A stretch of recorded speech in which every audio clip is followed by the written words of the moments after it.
نحمده ونستعينه ونستغفره ونعوذ بالله من شرور أنفسنا ومن سيئات أعمالنا من يهده الله فلا مضل له ومن يضلله فلا هادي له وأشهد أن لا إله إلا الله وحده لا شريك له وأشهد أن محمدا عبده ورسوله يا أيها الذين آمنوا اتقوا الله حق تقاته ولا تموتن إلا وأنتم مسلمون يا أيها الناس اتقوا ربكم الذي خلقكم من نفس واحدة وخلق منها زوجها وبث منهما رجالا كثيرا ونساء واتقوا الله الذي تساءلون به والأرحام إن الله كان عليكم رقيبا يا أيها الذين آمنوا اتقوا الله وقولوا قولا سديدا يصلح لكم أعمالكم ويغفر لكم ذنوبكم ومن يطع الله ورسوله فقد فاز فوزا عظيما أما بعد فإن خير الحديث كتاب الله وخير الهدي هدي محمد صلى الله عليه وسلم وشر الأمور محدثاتها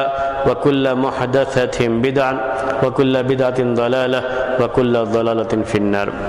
محترم بھائیو، پچھلے ہفتے ہماری بات شروع ہوئی تھی صحابی کے تعلق سے، اور بات آپ کے سامنے یہ آئی تھی کہ صحابی اس کو کہتے ہیں جس کی ملاقات اللہ کے رسول صلی اللہ علیہ وسلم سے ہوئی ہو یا اس نے اللہ کے رسول صلی اللہ علیہ وسلم کو دیکھا ہو. ملاقات سے مراد باقاعدہ مصافحہ کرنا نہیں لیتے ہیں جو لوگ بھی یہ بات لکھتے ہیں کہ جس نے نبی صلی اللہ علیہ وسلم سے ملاقات کی تو اس ملاقات میں دیکھنا بھی شامل ہے. اگر دور سے دیکھ بھی لیا ہے، صرف آپ میں لوگ یہاں پہ بیٹھے ہیں تو کوئی بھی شخص بیٹھا ہوا وہ میرے قریب بھی نہیں آیا، دور سے اس نے دیکھا تو یہ کہا جائے گا کہ اس کی اس سے ملاقات ہوئی ہے. حافظ ابن حجر رحمۃ اللہ علیہ نے اسی لیے لفظ لقیہ عربی میں استعمال کیا، تو وہ تعریف کرتے ہوئے کہتے ہیں من لقی النبی صلی اللہ علیہ وسلم، جس نے نبی صلی اللہ علیہ وسلم سے ملاقات کی. تو کہتے ہیں اس کی شرح کرتے ہوئے کہ ملاقات سے مراد کبھی کوئی یہ نہ سمجھ جائے کہ باقاعدہ گئے، سلام کیا، مصافحہ کیا، ایسا کوئی ضروری نہیں ہے. دور سے بھی دیکھا ہو، جیسے حجۃ الوداع کے موقع پر بڑی بھیڑ تھی، ان لوگوں نے اللہ کے رسول صلی اللہ علیہ وسلم کو دیکھا ہے، تو ایسے کسی موقع پر دور سے کسی نے دیکھا بھی ہو تو اسے بھی صحابی کہا جائے گا. اور لقیہ کا لفظ اسی لیے استعمال کیا، دیکھنے کا نہیں استعمال کیا، کہ جو نابینا صحابہ تھے وہ دیکھ نہیں سکتے تھے تو ملاقات میں وہ بھی داخل ہو جائیں گے کہ ان کی بھی اللہ کے رسول صلی اللہ علیہ وسلم سے ملاقات ہوئی ہے. تو اللہ کے رسول صلی اللہ علیہ وسلم سے جس کی ملاقات ہوئی ہو، ایمان کی حالت میں ملاقات ہوئی ہو، اس لیے وہ لوگ نکل جاتے ہیں اس سے. جس کی ملاقات اللہ کے رسول صلی اللہ علیہ وسلم سے ہوئی ہے لیکن کفر کی حالت میں ہوئی ہے، اگرچہ کہ بعد میں اسلام قبول کر لیے، بعد میں اسلام قبول کر لیے، لیکن جب ملاقات ہوئی تھی تو کفر کی حالت میں ہوئی تھی. جب ملاقات ہوئی تھی مسلمان نہیں تھے اور بعد میں اسلام قبول کر لیے. اسلام قبول کرنے کے بعد ملاقات نہیں ہوئی ہے، تو ملاقات بھی ہے، مسلمان بھی ہیں، اسلام قبول بھی کیا ہے، لیکن صحابی ہونے کا شرف حاصل نہیں ہوا، کیونکہ جس وقت ملاقات ہوئی تھی اس وقت اسلام نہیں تھا، اس وقت مومن نہیں تھے. تو یہ شرط لگاتے ہیں محدثین صحابی کی تعریف میں کہ جس نے ملاقات کی اللہ کے رسول صلی اللہ علیہ وسلم سے ایمان کی حالت میں، ایمان کی حالت میں. اگر کسی کی ملاقات ہوئی ہے لیکن کفر کی حالت میں، وہ کفر پر مر گیا تو وہ تو کافر ہے، اس کو چھوڑیے، لیکن بعد میں اسلام قبول کر لیا اس نے. جیسے کوئی شخص اللہ کے رسول صلی اللہ علیہ وسلم کے زمانے میں تھا، آپ کا دشمن بن کر کے رہا، لیکن آپ کی وفات کے بعد اس کو اسلام کی توفیق مل گئی، مسلمان ہو گیا. اب اسلام قبول کرنے کے بعد ملاقات نہیں ہوئی ہے تو وہ تابعی کہلائے گا، صحابی نہیں کہلاتا ہے. صحابی کی تاریخ میں وہ شامل نہیں ہوتا ہے. تو یہ صحابی ہونا بہت بڑا مقام ہے، بہت بڑا شرف ہے، بڑا اونچا مقام ہے. تو اس کے لیے یہ شرط ہے کہ اسی ایمان کی حالت میں اللہ کے رسول صلی اللہ علیہ وسلم سے ملاقات ہوئی ہو. ایمان کے بغیر ملاقات ہوئی ہے تو یہ کافی نہیں ہے صحابی ہونے کے لیے، اگرچہ کہ بعد میں اسلام قبول کر لیا ہو. تو ایسے بھی ہیں بعض لوگ جو اللہ کے رسول صلی اللہ علیہ وسلم کے زمانے میں تھے، ملاقات بھی ہوئی ہے اللہ کے رسول صلی اللہ علیہ وسلم سے، لیکن اس وقت ایمان نہیں تھا تو انہیں صحابی نہیں کہا جاتا ہے. صحابی کے حکم میں وہ لوگ نہیں آتے ہیں۔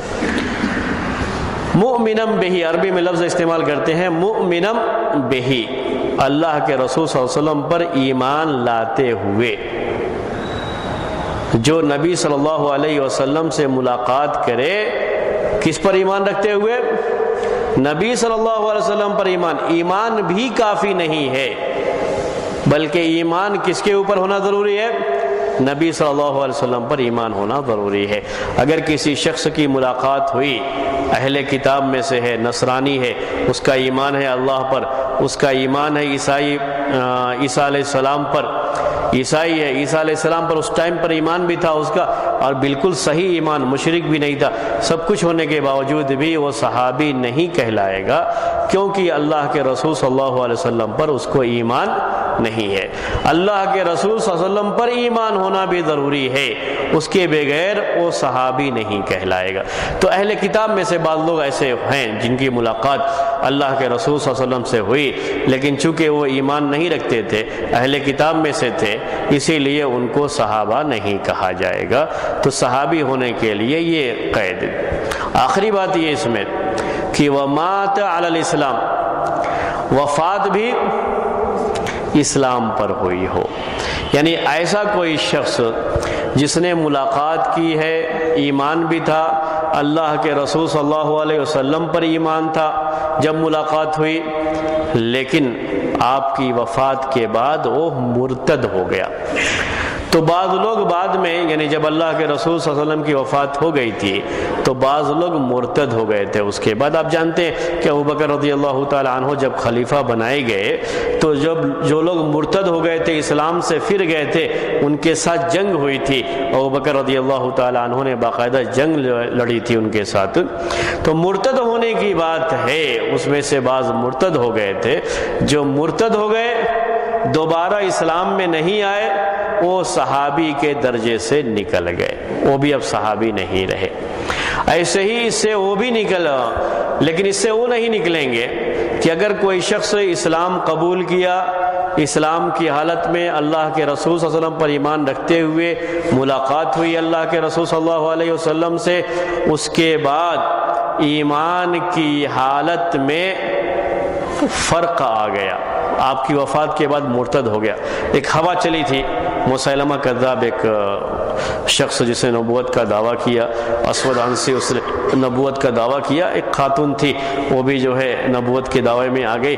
تو مختلف لوگوں نے جو نبوت کے دعوے کیے اللہ کے رسول صلی اللہ علیہ وسلم کی وفات کے بعد، تو ایک آندھی چلی تھی، اس میں کچھ لوگ متاثر ہو کر کے چلے گئے تھے، مرتد ہو گئے تھے۔ اگر مرتد ہونے کے بعد پھر توفیق مل گئی اور ایمان میں آ گئے تو صحابی باقی رہیں گے۔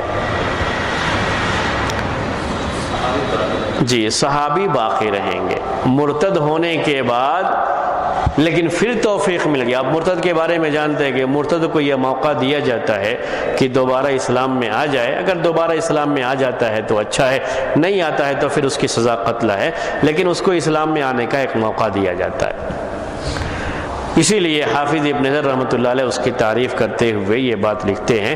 اب میں عربی میں ان کی تعریف پیش کر رہا ہوں، بہت مختصر سے الفاظ میں یہ ساری چیزیں آ جاتی ہیں کہ من لقی النبی صلی اللہ علیہ وسلم، کہ جو بھی شخص نبی صلی اللہ علیہ وسلم سے ملاقات کرے ایمان کی حالت میں، یعنی اللہ کے رسول صلی اللہ علیہ وسلم پر ایمان رکھتے ہوئے، چاہے مصافحہ کیا ہو نہ کیا ہو، دور سے دیکھا ہو، سب اس میں داخل ہیں۔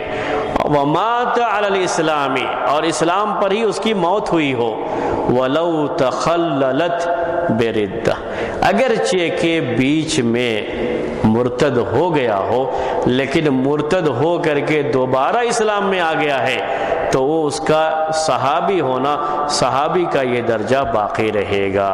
یہ بات جو ہے حافظ ابن حجر رحمۃ اللہ علیہ نے بیان فرمائی ہے، اور میں آپ کو چند مثالیں اس کے لیے پیش کر دیتا ہوں تاکہ آپ کو یہ پریشانی نہ رہ جائے کہ یہ بات جو میں کہہ رہا ہوں اس میں کہیں کوئی مسئلہ تو نہیں ہے۔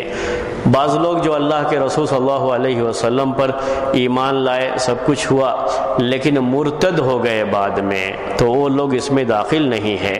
اس میں سے ارتداد کی حالت میں مرتد رہنے ہی کی شکل میں ان کی وفات ہو گئی، اس میں سے ایک ہیں عبداللہ بن خطل، ربیعہ بن امیہ، مقیس بن ذبابہ یا مقیس بن ذبابہ، یہ چند لوگوں کے نام ذکر کیے گئے ہیں کہ یہ لوگ بعد میں مرتد ہو گئے تھے، اور اسی وجہ سے ان کو صحابی ہونے کا درجہ حاصل نہیں ہے۔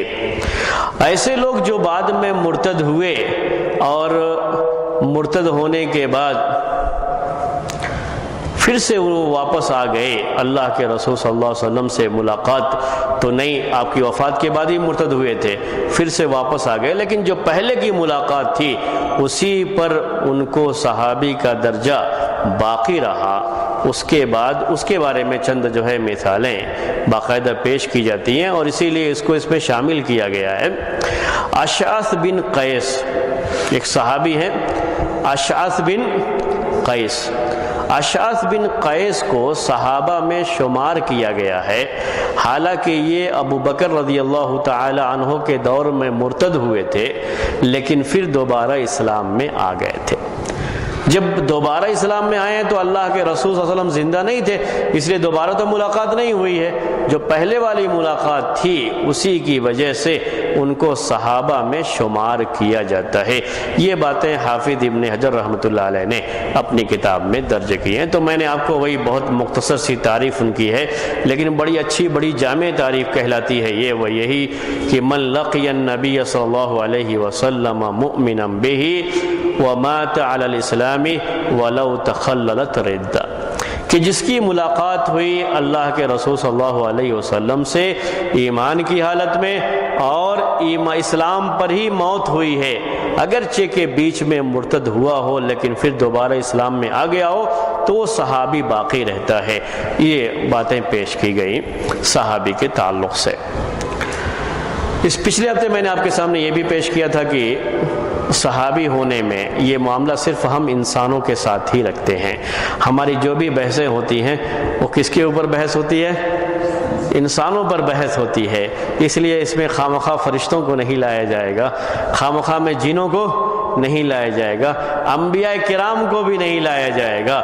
جیسے عیسیٰ علیہ السلام ہیں، عیسیٰ علیہ السلام سے اللہ کے رسول صلی اللہ علیہ وسلم کی اگرچہ کی ملاقات ہوئی ہے اور وہ زندہ اٹھائے گئے ہیں، یہ ہمارا عقیدہ ہے، اس لحاظ سے یہ تعریف ان کے اوپر بھی آ جاتی ہے، تو ان کو شمار کریں گے یا نہیں کریں گے، یہ خامخواہ کی جو بحث چھڑی جاتی ہے اس کی بھی کوئی ضرورت نہیں ہے، کیونکہ صحابی سے بھی اونچا درجہ ان کا ہے، وہ رسول کے درجے پہ ہیں، ان کے لیے صحابی کے شرف کی کوئی ضرورت نہیں ہے، اس لیے ان کو اس میں لانے کی کوئی ضرورت نہیں ہے۔ خامخواہ اس بحث میں پڑھنا ہی نہیں چاہیے، اس میں پڑھنے کی ضرورت ہی نہیں ہے سرے سے۔ ایسے ہی فرشتوں کے بارے میں بھی یہ بات نہیں کہی جائے گی کہ فرشتے جبرائیل علیہ السلام آ کر کے ملاقات کرتے رہے اللہ کے رسول صلی اللہ علیہ وسلم سے، اور بھی کتنے فرشتے ہیں جن کی ملاقاتیں ہیں اللہ کے رسول صلی اللہ علیہ وسلم سے، تو ہم کہیں گے یہ لوگ سب کے سب صحابی ہیں، صحابی فرشتے کہیں گے ان کو، تو ایسی کوئی ضرورت نہیں ہے۔ ویسے بھی میں نے ہم سے کہا فرشتوں کو بھی صحابی ہونے کی ضرورت نہیں، کیونکہ فرشتے سب کی سب، فرشتوں کا اپنا ایک مقام ہے، اللہ تبارک و تعالیٰ نے ان کو پیدا کیا تو ان سے کوئی غلطی نہیں ہوتی ہے، اللہ تعالیٰ کی کوئی نافرمانی نہیں کرتے، یہ اللہ تعالیٰ کی نیک مخلوقات، اس میں سے کوئی برا ہوتا ہی نہیں ہے، ان کو یہ مسئلہ ہی نہیں ہے۔ ہم تو یہ جو صحابی غیر صحابی کا یہ فرق کرتے ہیں وہ اس لحاظ سے کہ صحابہ سب کی سب عدول ہیں، یعنی سب کی سب عادل ہیں، سب پر بھروسہ کیا جائے گا، سب پر اعتماد کیا جائے گا۔ صحابہ یہ قابل اعتماد جماعت تھی، قابل بھروسہ جماعت تھی، اس کے لحاظ سے کہتے ہیں بہت نیک تھے، وہ جو ہے ان کی نیکی کو بیان کرنے کے لیے، ان کے اونچے مقام کو بیان کرنے کے لیے کہتے ہیں، اور اس میں کوئی شبہ نہیں ہے کہ فرشتوں کا اپنا ایک مقام ہے جن سے کبھی کوئی غلطی ہو ہی نہیں سکتی۔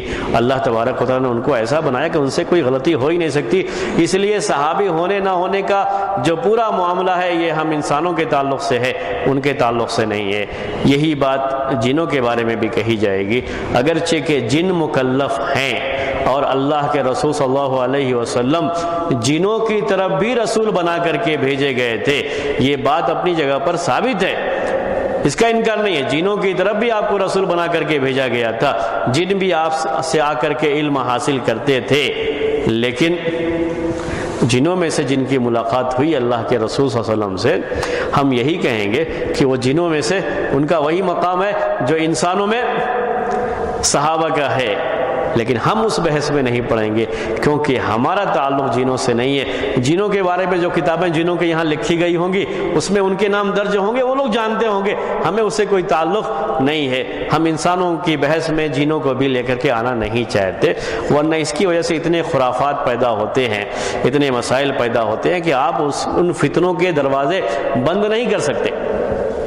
کبھی بھی کوئی دعویٰ کرے گا میں تابعی ہوں، کیوں تابعی ہے؟ اس لیے کہ میری فلاں جن سے ملاقات ہوئی تھی، وہ جن صحابی تھا۔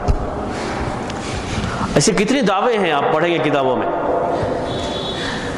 اب جنوں کا معاملہ الگ ہے، ان کی اپنی بحثیں الگ ہیں، ان کے اپنے معاملات ہیں، وہ ٹھیک ہے، وہ جن جانتے ہیں اس کے بارے میں، ہم انسانوں کو اس کی کوئی ضرورت نہیں ہے، اس کے بارے میں ہمیں بحث کرنے کی بھی ضرورت نہیں ہے، وہ معاملہ ہی نہیں ہے سرے سے ہمارا، ہم اس کے بارے میں نہیں پڑھیں گے۔ یہی صحیح طریقہ ہے کہ جنوں کے بارے میں ہم کوئی بحث صحابی ہونے نہ ہونے کے تعلق سے نہیں کریں گے، جنوں کے بارے میں یہ بحث نہیں کی جائے گی۔ تو بات چل رہی تھی انسانوں کے تعلق سے، ہم انسانوں کے بارے میں ہی اس بحث کو رکھیں گے۔ اب اس کے بعد ہم کسی کا صحابی ہونا یہ کیسے معلوم ہوگا؟ ہر کوئی یہ کہہ دے کہ میں صحابی ہوں تو کیا اسے مان لیا جائے گا، یا صحابی ہونے کے لیے بھی کنڈیشن، یعنی کون آدمی کہہ رہا ہے اس کو دیکھا جائے گا، یا صحابی ہونے کے لیے کیسے یہ جانیں گے کہ ہاں یہ صحابی ہیں، کیسے ہم کو پتہ لگے گا کہ یہ صحابی ہیں؟ ابھی تو ہم جو کچھ بھی باتیں کرتے ہیں اس سلسلے میں ان کتابوں کی روشنی میں کرتے ہیں جو کتابیں صحابہ کے بارے میں لکھی گئی ہیں کہ یہ صحابہ ہیں، ان کے بارے میں کتابوں میں جو معلومات دی گئی ہیں اس کی روشنی میں ہم بات کرتے ہیں۔ لیکن اب اگر آپ کو یہ معاملہ آ جائے کہ کوئی کسی کتاب میں لکھا ہوا ہے کہ فلاں صحابی ہیں اور دوسری کتاب میں لکھا ہے وہ صحابی نہیں ہے، تو اب آپ کو پتہ لگانا ہے کہ یہ صحابی ہیں یا نہیں ہیں، صحیح بات اس سلسلے میں کیا ہے۔ تو اس کے لیے صحابی ہونے کے لیے، اس کی یہ صحابی ہیں یا نہیں یہ پہچاننے کے لیے کیا شرطیں رہی ہیں محدثین کے یہاں کہ کسی کو کہنے کے لیے کہ یہ صحابی ہیں یا صحابی نہیں ہیں، تو ان کے یہاں یہ ہے کہ اس کے 4 طریقے ہیں۔ 4 میں سے کوئی چیز ہونی چاہیے جس سے ہم کہیں گے کہ یہ صحابی ہیں۔ پہلی بات یہ کہ تواتر سے یہ بات ثابت ہو۔ شروع میں ہم نے متواتر آپ کو اسی لیے پڑھا دیا تھا تاکہ اب آپ یہ پریشان نہ ہو کہ تواتر کسے کہیں گے۔ تواتر سے یہ بات ثابت ہو، مطلب کیا ہے؟ اتنی کثیر تعداد لوگوں کی، مسلمانوں کی، اللہ کے رسول صلی اللہ علیہ وسلم کے زمانے سے لے کر کے آج تک کثیر تعداد یہ بیان کرتی رہی ہو کہ یہ صحابی ہیں، جیسے ابوبکر رضی اللہ تعالیٰ عنہ ہیں، عمر رضی اللہ تعالیٰ عنہ ہیں، عثمان رضی اللہ تعالیٰ عنہ ہیں، علی رضی اللہ تعالیٰ عنہ ہیں، عشرہ مبشرہ، بقیہ عشرہ مبشرہ اور بہت سارے صحابہ ہیں جن کے بارے میں اتنے کثرت سے اتنے لوگوں نے بیان کیا ہے کہ وہ تواتر سے بات ثابت ہے کہ یہ لوگ صحابہ میں ہیں، صحابی ہیں۔ ان کا صحابی ہونا کس سے ثابت ہے؟ تواتر سے ثابت، یعنی بڑی تعداد، کبھی سب مل کر کے جھوٹ پر اتفاق نہیں کر سکتے، اتنی بڑی تعداد ہر زمانے میں رہی ہے جو یہ ہمیشہ سے کہتے آئے ہیں کہ یہ سارے کے سارے لوگ صحابہ میں سے ہیں۔ اس سے ذرا کمتر درجہ صحابی کو ہونے کو ثابت کرنے کے لیے، صحابی کا کمتر درجہ نہیں بلکہ صحابی کے ثبوت کے لیے کمتر درجہ وہ یہ ہے کہ مشہور ہو، اس کے تعلق سے شہرت رہی ہو، صحابہ کے دور میں، تابعین کے دور میں مشہور رہے ہوں۔ پہلے آپ کو ایک مرتبہ متواتر بتایا تھا، پھر مشہور بتایا تھا آپ کو۔ شہرت ہے کہ یہ صحابہ میں سے ہیں، یہ شہرت آج کی نہیں بلکہ اسی دور سے ان کو یہ درجہ حاصل رہا کہ یہ صحابہ میں سے ہیں، مشہور، اس کو عربی میں استفاضہ کہتے ہیں، شہرت کہتے ہیں، تو مشہور ہیں کہ یہ صحابہ میں سے ہیں۔ اور اسی لیے صحابہ کے بارے میں جو کتابیں ہیں ان کتابوں میں ان کے نام درج ہیں۔ تو ہم تو جو جانتے ہیں وہ کس لحاظ سے کہ صحابہ کے بارے میں جو کتابیں لکھی گئی ہیں ان کتابوں میں یہ نام موجود ہے تو ہم کہتے ہیں وہ صحابی ہے۔ لیکن ان کے بارے میں اتنی کثرت سے بیان آیا ہوا ہے احادیث میں کہ ہر کوئی جانتا ہے کہ یہ صحابی ہے۔ جیسے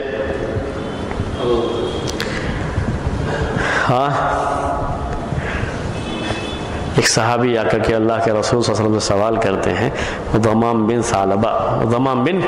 ثعلبہ مشہور صحابی ہیں، لیکن ہر کوئی نام، جیسے تواتر کی بات تھی پہلے، اس درجے کی نہیں ہے یہ، لیکن کئی روایتوں میں تذکرہ ملتا ہے ان کا کہ ضمام بن ثعلبہ آئے اور انہوں نے اللہ کے رسول صلی اللہ علیہ وسلم سے سوالات کیے، تو یہ شہرت کی درجے میں رکھتے ہیں۔ عکاشہ بن محصن ایک صحابی ہیں، عکاشہ بن محصن، یہ وہی صحابی ہیں جنہوں نے اللہ کے رسول صلی اللہ علیہ وسلم سے کہا، جب آپ نے ان کے سامنے یہ صحابہ کے سامنے یہ حدیث پیش کی تھی کہ میری امت میں 70,000 لوگ ایسے ہیں جو بغیر حساب و کتاب کے جنت میں جائیں گے، تو انہوں نے کہا اللہ کے رسول صلی اللہ علیہ وسلم سے کہ آپ دعا کر دیجئے کہ میں بھی اس میں سے رہوں، تو آپ نے کہا تم بھی اس میں سے ہو، وہی عکاشہ ہیں، یہ مشہور صحابی ہیں، لیکن اس درجے میں جیسے ابوبکر رضی اللہ تعالیٰ عنہ کے تواتر سے جس طرح سے بات ثابت ہے اس درجے کو نہیں ہے، لیکن بڑے مشہور صحابی ہیں، یہی عکاشہ ہیں۔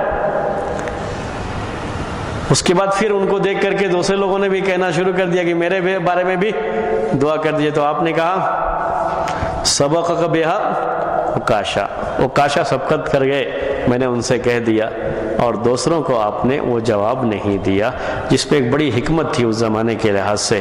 وہ حکمت یہ تھی کہ آپ جانتے ہیں کہ صحابہ کی صفوں میں بعض منافقین بھی ہوتے تھے جنہوں نے بظاہر اسلام قبول کیا تھا لیکن وہ مسلمان نہیں تھے، ان کی صفوں میں تھے لیکن وہ مسلمان نہیں تھے۔ قرآن میں اس کا بیان ہے، احادیث میں اس کا بیان ہے، تو چونکہ اب بظاہر وہ مسلمان ہی تھے، لوگوں کے ساتھ رہتے تھے، تو ہو سکتا ہے اس میں سے کوئی آ کر کے بیٹھا ہوا وہ بھی کہے، سب ایک دوسرے سے کہنا شروع کریں۔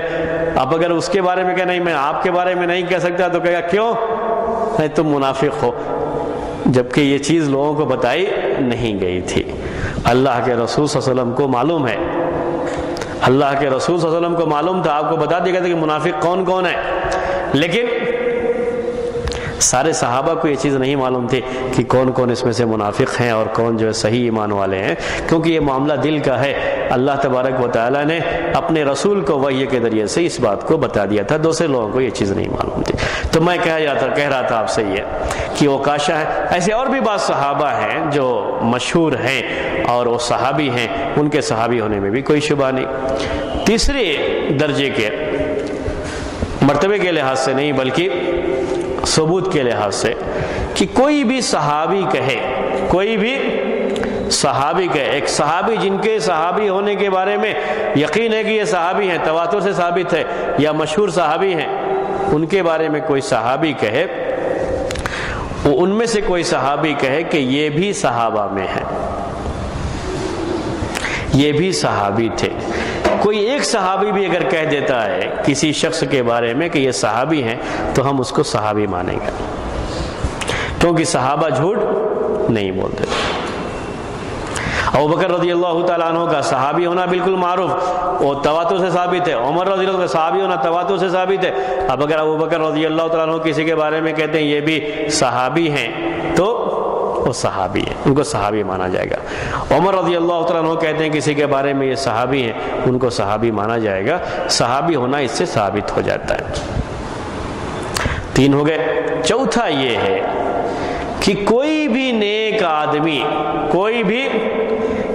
آدمی جس کا نیک ہونا یہ کہنے سے پہلے ثابت ہے، نیک سے مراد معاشرے میں جس کو محدثین کہتے ہیں عادل ہے، کبھی کسی بھی معاملے میں جھوٹ بولنا اس سے ثابت نہیں ہے، بالکل سچا پکا آدمی ہے یہ، اور ایسا کوئی آدمی اپنے بارے میں کہے کہ میں صحابی ہوں، تو اس کی بھی بات مان لی جائے گی، ایک شرط کے ساتھ کہ اس کا یہ دعویٰ صحیح ہو، ممکن ہو تو یہ بات مان لی جائے گی، اس کو صحابی کہا جائے گا۔ یہ ممکن ہونے والی بات میں نے کیوں کہی؟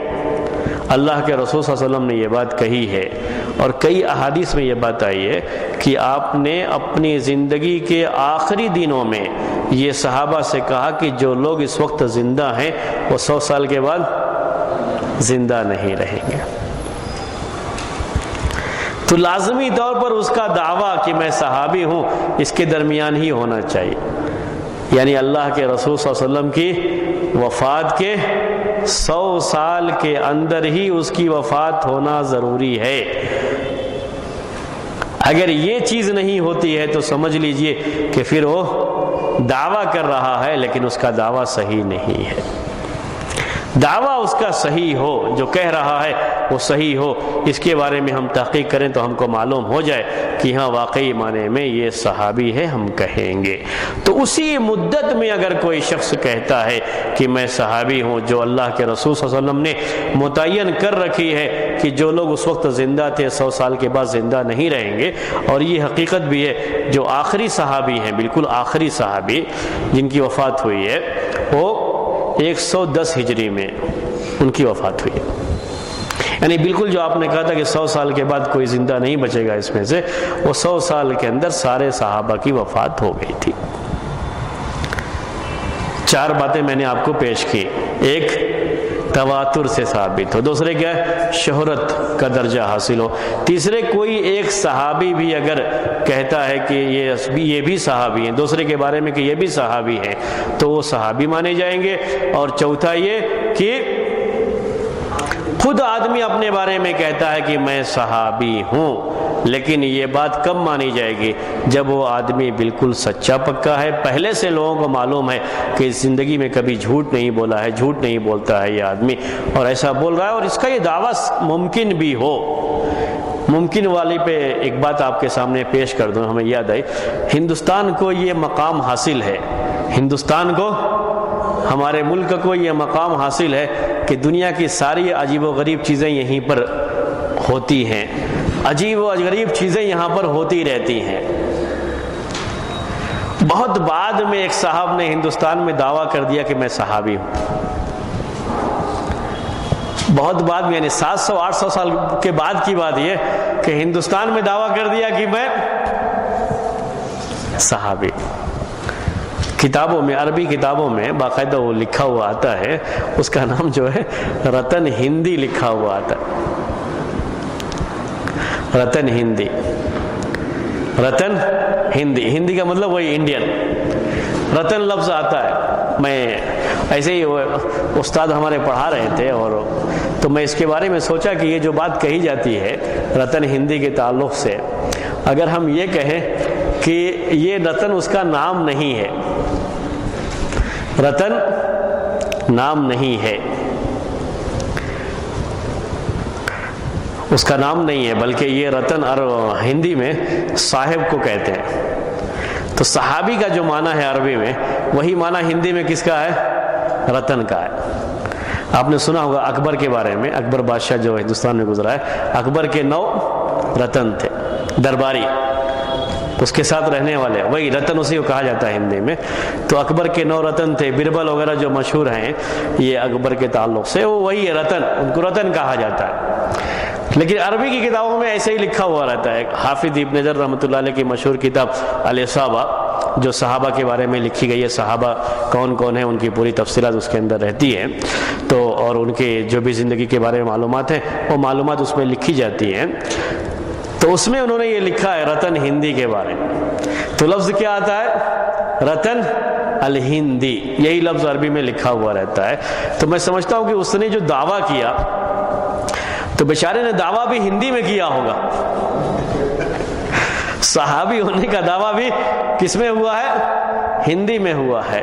تو اس لحاظ سے اس نے رتن اپنے آپ کو کہ میں رتن ہوں، یعنی اللہ کے رسول صلی اللہ علیہ وسلم کے ساتھیوں میں سے رتن کا معنی یہ ہوا، اور ہندی اس لحاظ سے کہ وہ انڈین ہے، ہندوستانی ہے، تو رتن ہندی کہا جاتا ہے اس کو۔ اس نے دعویٰ کیا، بہت بعد میں ہوا ہے، لیکن دعویٰ کر دیا کہ میں کیا ہوں؟ صحابی ہوں۔ تو اس طرح کے دعوے اگر کوئی کرتا ہے بعد میں آنے والا شخص کہ میں صحابی ہوں اور مجھے صحابی ہونے کا شرف حاصل ہے، تو یہ دعویٰ تسلیم نہیں کیا جائے گا۔ اس کو ماننے کے لیے یہ ضروری ہے کہ اس کی وہ لازمی طور پر جو 100 سال کی بات آپ نے کہی ہے اس کے اندر اس کی وفات ہو چکی ہو، اس کے بعد وہ زندہ نہ رہا ہو، اسی کے اندر وہ اگر ہے دعویٰ کر رہا ہے تب، اور واقعی معنی میں وہ نیک آدمی ہے، اور اس سے جھوٹ بولنا کبھی بھی ثابت نہیں کہ جھوٹ بولتا ہو، ایسی کوئی بات نہیں ہے، تو ایسے آدمی کے بارے میں تسلیم کیا جائے گا کہ وہ صحابی ہیں، مان لیں گے کہ وہ صحابی ہیں اور صحابہ میں ان کا شمار کیا جائے گا۔ تو یہ 4 تھیں شکلیں جس کے ذریعے سے یہ پہچانا جاتا ہے کہ آدمی صحابی ہے یا صحابی نہیں ہے۔ صحابہ کرام کا مقام بڑا اونچا ہے، مقام بڑا اونچا ہے، ان کا مرتبہ بہت اونچا ہے۔ اس کے تعلق سے چند باتیں آپ کے سامنے پیش کر دیتے ہیں۔ ویسے یہ باتیں ایسی ہیں جو عام طریقے سے لوگوں کو معلوم ہوتی ہیں اور اس سے اس کا کوئی بہت گہرا تعلق نہیں ہے، کیونکہ یہ عام درست کی باتیں ہوتی ہیں کہ صحابہ کرام کا مقام بہت اونچا ہے، اس میں سمجھنے اور سمجھانے کی باتیں کوئی خاص نہیں رہ جاتی ہیں۔ لیکن کبھی کبھی ایسے کچھ مسائل آ جاتے ہیں کہ لوگوں کو پریشانی ہو جاتی ہے صحابہ کے مقام اور مرتبے کے تعلق سے، اس لیے ہم چند باتیں آپ کے سامنے صحابہ کا جو مقام ہے ان کے مقام کے تعلق سے محدثین خاص طریقے سے وضاحت کرتے ہیں۔ محدثین خاص طریقے سے وضاحت کرتے ہیں کہ صحابہ کا مقام بہت اونچا ہے۔ ان کے وضاحت کرنے کی وجہ یہ بھی ہے کہ صحابہ سب کی سب عادل کہلاتے ہیں، عدول کہتے ہیں۔ عدل کی جمع عربی میں آتی ہے عدول، صحابہ سب کی سب عدول ہیں۔ کسی صحابی کے بارے میں یہ کہنے کی ضرورت نہیں ہوتی ہے کہ یہ قابل اعتبار ہیں، ان کی روایت لی جائے گی، اور یہ قابل اعتبار نہیں ہے یعنی ثقہ نہیں ہے، ان کی روایت نہیں لی جائے گی۔ کسی صحابی کے بارے میں بھی یہ بات نہیں کہی جاتی ہے، بلکہ صحابی ہونا یہ کافی ہے ان کی روایت کو قبول کرنے کے لیے، ان کی روایت قبول کر لی جاتی ہے۔ اسی لیے محدثین ان کے مقام اور مرتبے کو خاص طریقے سے بیان کرتے ہیں۔ تو میں آپ کے سامنے وہی ان کا مقام اور مرتبہ بیان کرنا چاہ رہا ہوں۔ اللہ تبارک و تعالیٰ نے قرآن میں کئی جگہوں پر صحابہ کرام کی تعریف کی ہے، صرف تعریف نہیں کی ہے بلکہ یہ بھی بیان کیا ہے کہ اللہ تبارک و تعالیٰ ان سے راضی ہے۔ کئی جگہوں پر یہ بیان کیا ہے، تعریف بھی کی ہے، تعریف کرنے کے ساتھ ساتھ کیا بیان کیا کہ اللہ تعالیٰ ان سے راضی ہے۔ میں چند آیتیں آپ کو پیش کرتا ہوں۔ سورہ فتح کی آیت لقد رضی اللہ عن المؤمنین اذ یبایعونک تحت الشجرۃ فعلم ما فی قلوبہم، کہ اللہ تبارک و تعالیٰ ان مومنوں سے راضی ہے جو کہ تمہارے ہاتھ پر درخت کے نیچے بیعت کر رہے تھے۔ اللہ تعالیٰ کو معلوم ہے کہ ان کے دلوں میں کیا ہے۔ تو یہاں پر لفظ استعمال کیا گیا لقد رضی اللہ عن المؤمنین، یہ وہ صحابہ جنہوں نے اللہ کے رسول صلی اللہ علیہ وسلم کے ہاتھ پر بیعت کی تھی، جس کو بیعت رضوان کہا جاتا ہے۔ درخت کے نیچے صلح حدیبیہ کے موقع پر یہ جو ہے بیعت ہوئی تھی۔ آپ جانتے ہیں تقریباً 1400 یا 1500 اسی کے بیچ میں، 1400 سے کچھ زیادہ اور 1500 سے کچھ کم صحابہ کی تعداد تھی جنہوں نے اللہ کے رسول صلی اللہ علیہ وسلم سے اس موقع پر بیعت کی تھی، اور اللہ تبارک و تعالیٰ نے کہا کہ اللہ تعالیٰ ان سے راضی ہے، ان سے خوش ہے۔ جن سے اللہ تبارک و تعالیٰ راضی ہو،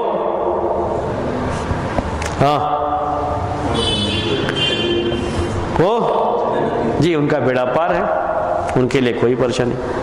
جن سے اللہ راضی ہے اس سے کسی پریشانی کی کوئی بات ہی نہیں ہے۔ تو اللہ تبارک و تعالیٰ کا راضی ہونا، کسی بھی بندے سے راضی ہونا، یہ بندے کی کامیاب ہونے کے لیے سب سے بڑی دلیل ہوتی ہے۔ دوسری جگہ پر ارشاد فرمایا اللہ تبارک و تعالیٰ نے، اور یہ سورہ توبہ کی آیت ہے کہ والسابقون الاولون من المہاجرین والانصار والذین اتبعوہم باحسان رضی اللہ عنہم ورضوا عنہ۔ سابقین اولین یعنی جو پہلے ایمان قبول کیے، مہاجرین میں سے بھی اور انصار میں سے بھی، والذین اتبعوہم باحسان، اور جو لوگ احسان کے ساتھ، اچھائی کے ساتھ ان کا اتباع کرتے رہے، ان کو فالو کرتے رہے، رضی اللہ عنہم ورضوا عنہ، اللہ ان سے راضی ہے اور وہ بھی اللہ سے راضی ہیں۔ وَأَعَدَّ لَهُمْ جَنَّاتٍ تَجْرِي تَحْتَهَا الْأَنْهَارُ، اور اللہ تبارک و تعالیٰ نے ان کے لیے جنتیں تیار کر رکھی ہیں جس کے نیچے نہریں جاری ہوں گی، اس میں وہ ہمیشہ ہمیشہ رہیں گے۔ اور یہی بہت بڑی کامیابی ہے، بہت بڑی کامیابی ہے کہ اللہ تبارک و تعالیٰ ان سے راضی ہے۔ تو یہاں کیا بیان کیا گیا؟ اللہ تبارک و تعالیٰ کا ان سے راضی ہونا اللہ تبارک و تعالیٰ کا یہ بیان کیا گیا ہے۔ تو اللہ تبارک و تعالیٰ مومنین سے راضی ہے، مومنین سے راضی ہے۔ کون سے مومنین؟ یہ جنہوں نے جو سبقت کیے مہاجرین میں سے بھی اور انصار میں سے بھی، اور وہ بھی جنہوں نے ان کی اتباع کی۔ سبقت تو نہیں کی لیکن انہوں نے ان کی اتباع کی ہے، ان کے بارے میں بھی کہا کہ اللہ تبارک و تعالیٰ ان سے راضی ہے۔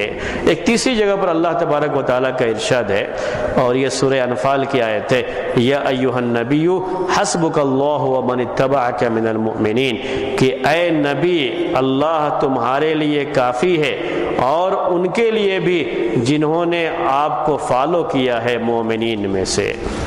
مومنین میں سے یعنی سب سے پہلے اس میں کون آتے ہیں؟ صحابہ کرام آتے ہیں۔ اللہ کافی ہے، اللہ تبارک و تعالیٰ اپنے نیک بندوں کے لیے کافی ہے، تو اللہ تبارک و تعالیٰ کے کافی ہونے کی بات کہی گئی، اور اس میں بھی سارے صحابہ داخل ہیں۔ اس کے بعد فرمایا، یہ چوتھی جگہ پر سورہ انفال میں ہی آیت ہے کہ والذین آمنوا وہاجروا وجاہدوا فی سبیل اللہ والذین آووا ونصروا اولئک هم المؤمنون حقا لہم مغفرۃ ورزق کریم۔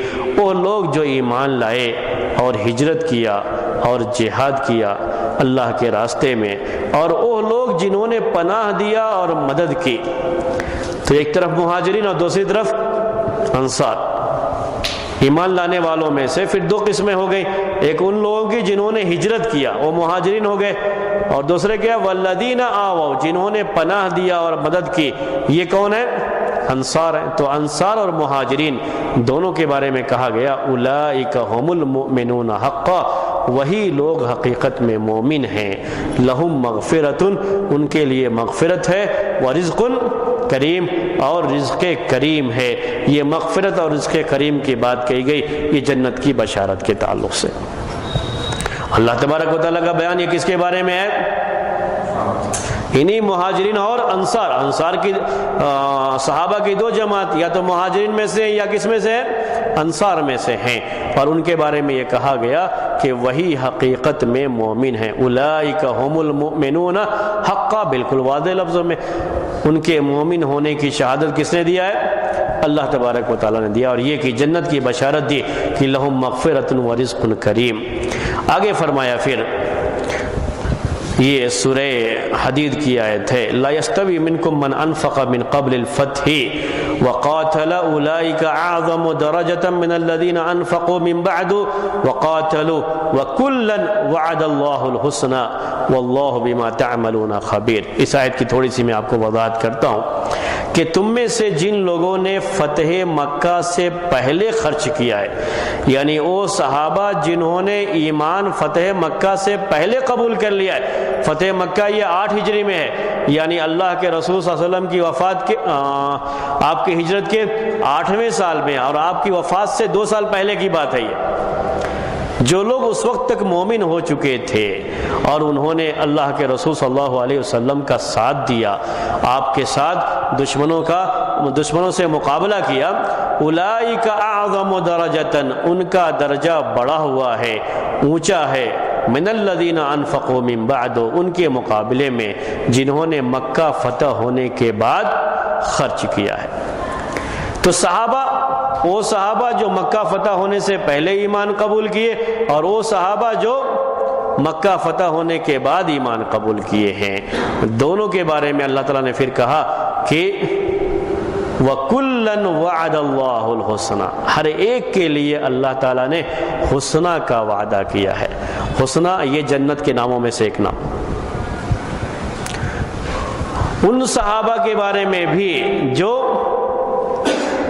فتح مکہ سے پہلے ہی ایمان قبول کیے، خرچ کرتے رہے، اور اللہ کے رسول صلی اللہ علیہ وسلم کے ساتھ مل کر کے دشمن سے مقابلہ کرتے رہے، اور وہ صحابہ جو فتح مکہ کے بعد اسلام قبول کیے ہیں اور وہ بھی آپ کا ساتھ دیے ہیں، آپ کی مدد کیے ہیں، دونوں کے درجے میں فرق ہے۔ پہلے والوں کا درجہ اونچا ہے، بعد والوں کا کم ہے، لیکن ہر ایک برابر کس میں ہے کہ سب کے لیے جنت کا وعدہ ہے۔ وَكُلًّا وَعَدَ اللَّهُ الْحُسْنَى، کہ ہر ایک کے لیے اللہ تبارک و تعالیٰ نے حسنہ کا وعدہ کیا ہے. حسنہ سے مراد جنت ہے. یہ دوسری آیات میں بھی بات آئی ہوئی ہے کہ نیک لوگوں کے لیے اللہ تبارک و تعالیٰ نے کہا کہ ان کے لیے حسنہ ہے وزیادہ، حسنہ ہے اور زیادہ. اس کی تفسیر کرتے ہوئے یہ بات آئی ہے کہ حسنہ یہ جنت ہے، جنت کی نعمتیں، اور زیادہ یہ اللہ تبارک و تعالیٰ کو دیکھنا جو مومن کو نصیب ہوگا جنت میں، یہ سب سے بڑی نعمت ہے، اسی کو زیادہ کہا گیا. تو حسنہ یہ کیا ہے؟ جنت ہے. یہ ایک اور آیت میں اللہ تبارک و تعالیٰ کا ارشاد ہے ان کے تعلق سے، لمبی آیت ہے، سورہ حشر کی آیت ہے. للفقراء المهاجرين الذين اخرجوا من ديارهم واموالهم يبتغون فضلا من الله ورضوانا وينصرون الله ورسوله اولئك هم الصادقون والذين تبوأوا الدار والايمان من قبلهم يحبون من هاجر اليهم ولا يجدون في صدورهم حاجة مما اوتوا ويؤثرون على انفسهم ولو كان بهم خصاصة ومن يوق شح نفسه فأولئك هم المفلحون والذين جاءوا من بعدهم يقولون ربنا اغفر لنا ولإخواننا الذين سبقونا بالإيمان ولا تجعل في قلوبنا غلا للذين آمنوا ربنا إنك رؤوف رحيم. یہ سورہ حشر کی آیتیں ہیں یہ، اور اس میں کئی باتیں پیش کی گئی ہے. ایک تو یہ کہ صحابہ کے بارے میں بیان کیا گیا ہے، اور دوسرے بعد میں آنے والے لوگ صحابہ کے بارے میں انہیں کیا سوچنا چاہیے اور ان کا عقیدہ کیا رہنا چاہیے، اس کو بھی بیان کیا گیا ہے. دونوں چیزیں اس میں بیان کی گئی ہیں، اس لیے میں اس کا ترجمہ آپ کے سامنے پیش کر دیتا ہوں. اللہ تبارک و تعالیٰ نے ارشاد فرمایا کہ للفقراء المہاجرین، وہ فقراء مہاجر یعنی وہ صحابہ کرام جن کو ان کے گھروں سے نکال دیا گیا اور ہجرت کرنے پر وہ مجبور ہوئے اپنے گھر سے مدینے کی طرف. للفقراء المہاجرین الذین اخرجوا من دیارہم واموالہم، جن کو ان کے گھروں سے بے دخل کر دیا گیا، ان کے مال سے بے دخل کر دیا گیا. بیچارے کچھ بھی نہیں تھا پاس میں، ایسے ہی سب کچھ چھوڑ کر کے ہجرت کر کے کہاں پہنچے؟ مدینہ پہنچے. ان کے بارے میں یبتغون فضلا من اللہ ورضوانا، کیوں ایسا کیا انہوں نے؟ اس لیے کہ یہ اللہ تبارک و تعالیٰ کا فضل چاہتے تھے، اللہ تبارک و تعالیٰ کی خوشنودی چاہتے تھے، اللہ تبارک و تعالیٰ کی رضامندی چاہتے تھے. صرف اللہ کو راضی کرنے کے لیے اپنا گھر بار، اپنا مال سب کچھ چھوڑ کر کے یہ ہجرت کر کے مدینہ چلے آئے، اور اللہ اور اس کے رسول کی مدد کرنے کے لیے، یعنی اللہ اور اس کے رسول کے دین کی، جو دین اللہ کے رسول صلی اللہ علیہ وسلم لے کر کے آئے تھے، اس دین کی مدد کرنے کے لیے اپنا سب کچھ چھوڑ کر کے مدینہ چلے آئے. اولئک هم الصادقون، وہی سچے لوگ ہیں، سچے ایمان والے یہ لوگ ہیں. آگے فرمایا والذین تبوؤا الدار والایمان من قبلہم، اور وہ لوگ جنہوں نے گھر کو بنایا، یعنی مطلب اس کا یہ ہے کہ جنہوں نے ان کو پناہ دیا. اس میں انصار کا بیان ہے.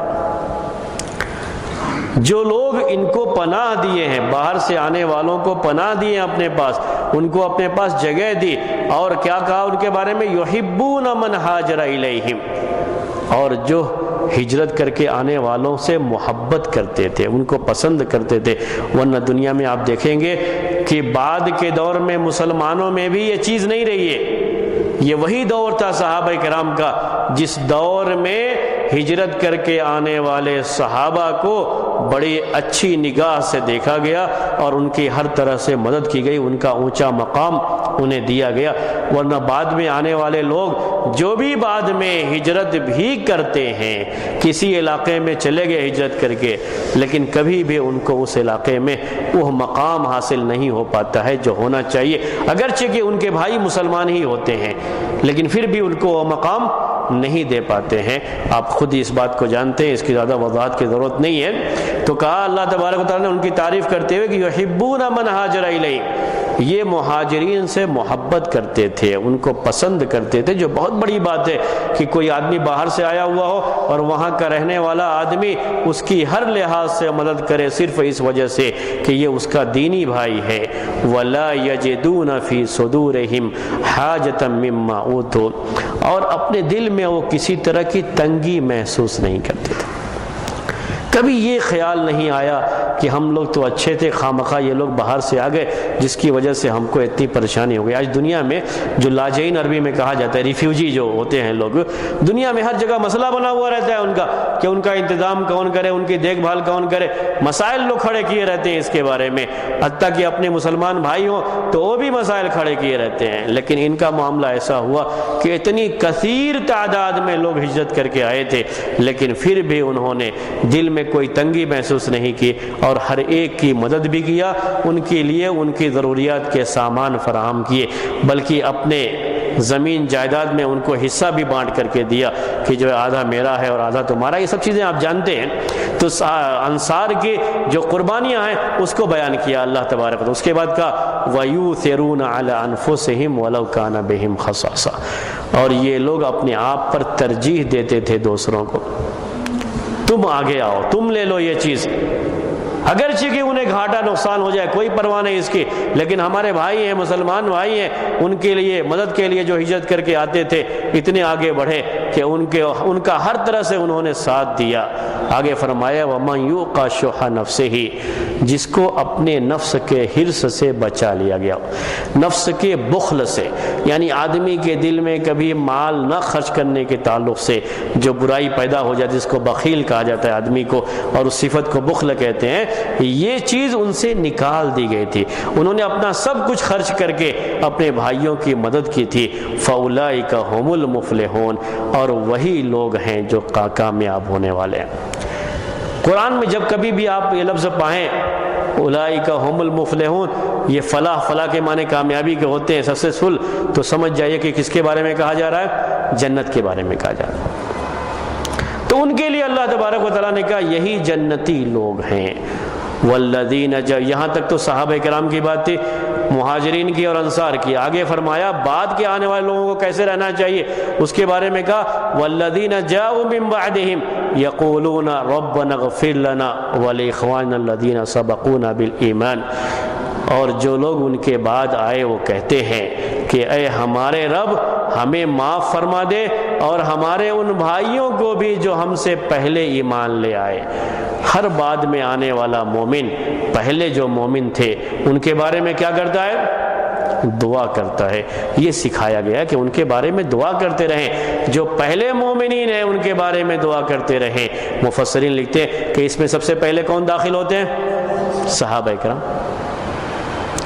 تو بعد میں آنے والا ہر مومن اس کے ایمان کی پہچان یہ ہے کہ وہ پہلے گزرے ہوئے مومنین کے بارے میں دعا کرتا رہتا ہے، اور یہ دعا سب سے پہلے کس کے بارے میں ہے؟ صحابہ کرام کے بارے میں ہے، کہ دنیا میں اس وقت سے لے کر کے آج تک اور قیامت تک جتنے بھی صحیح مومن آئیں گے سب کن کے بارے میں دعا کرتے رہیں گے؟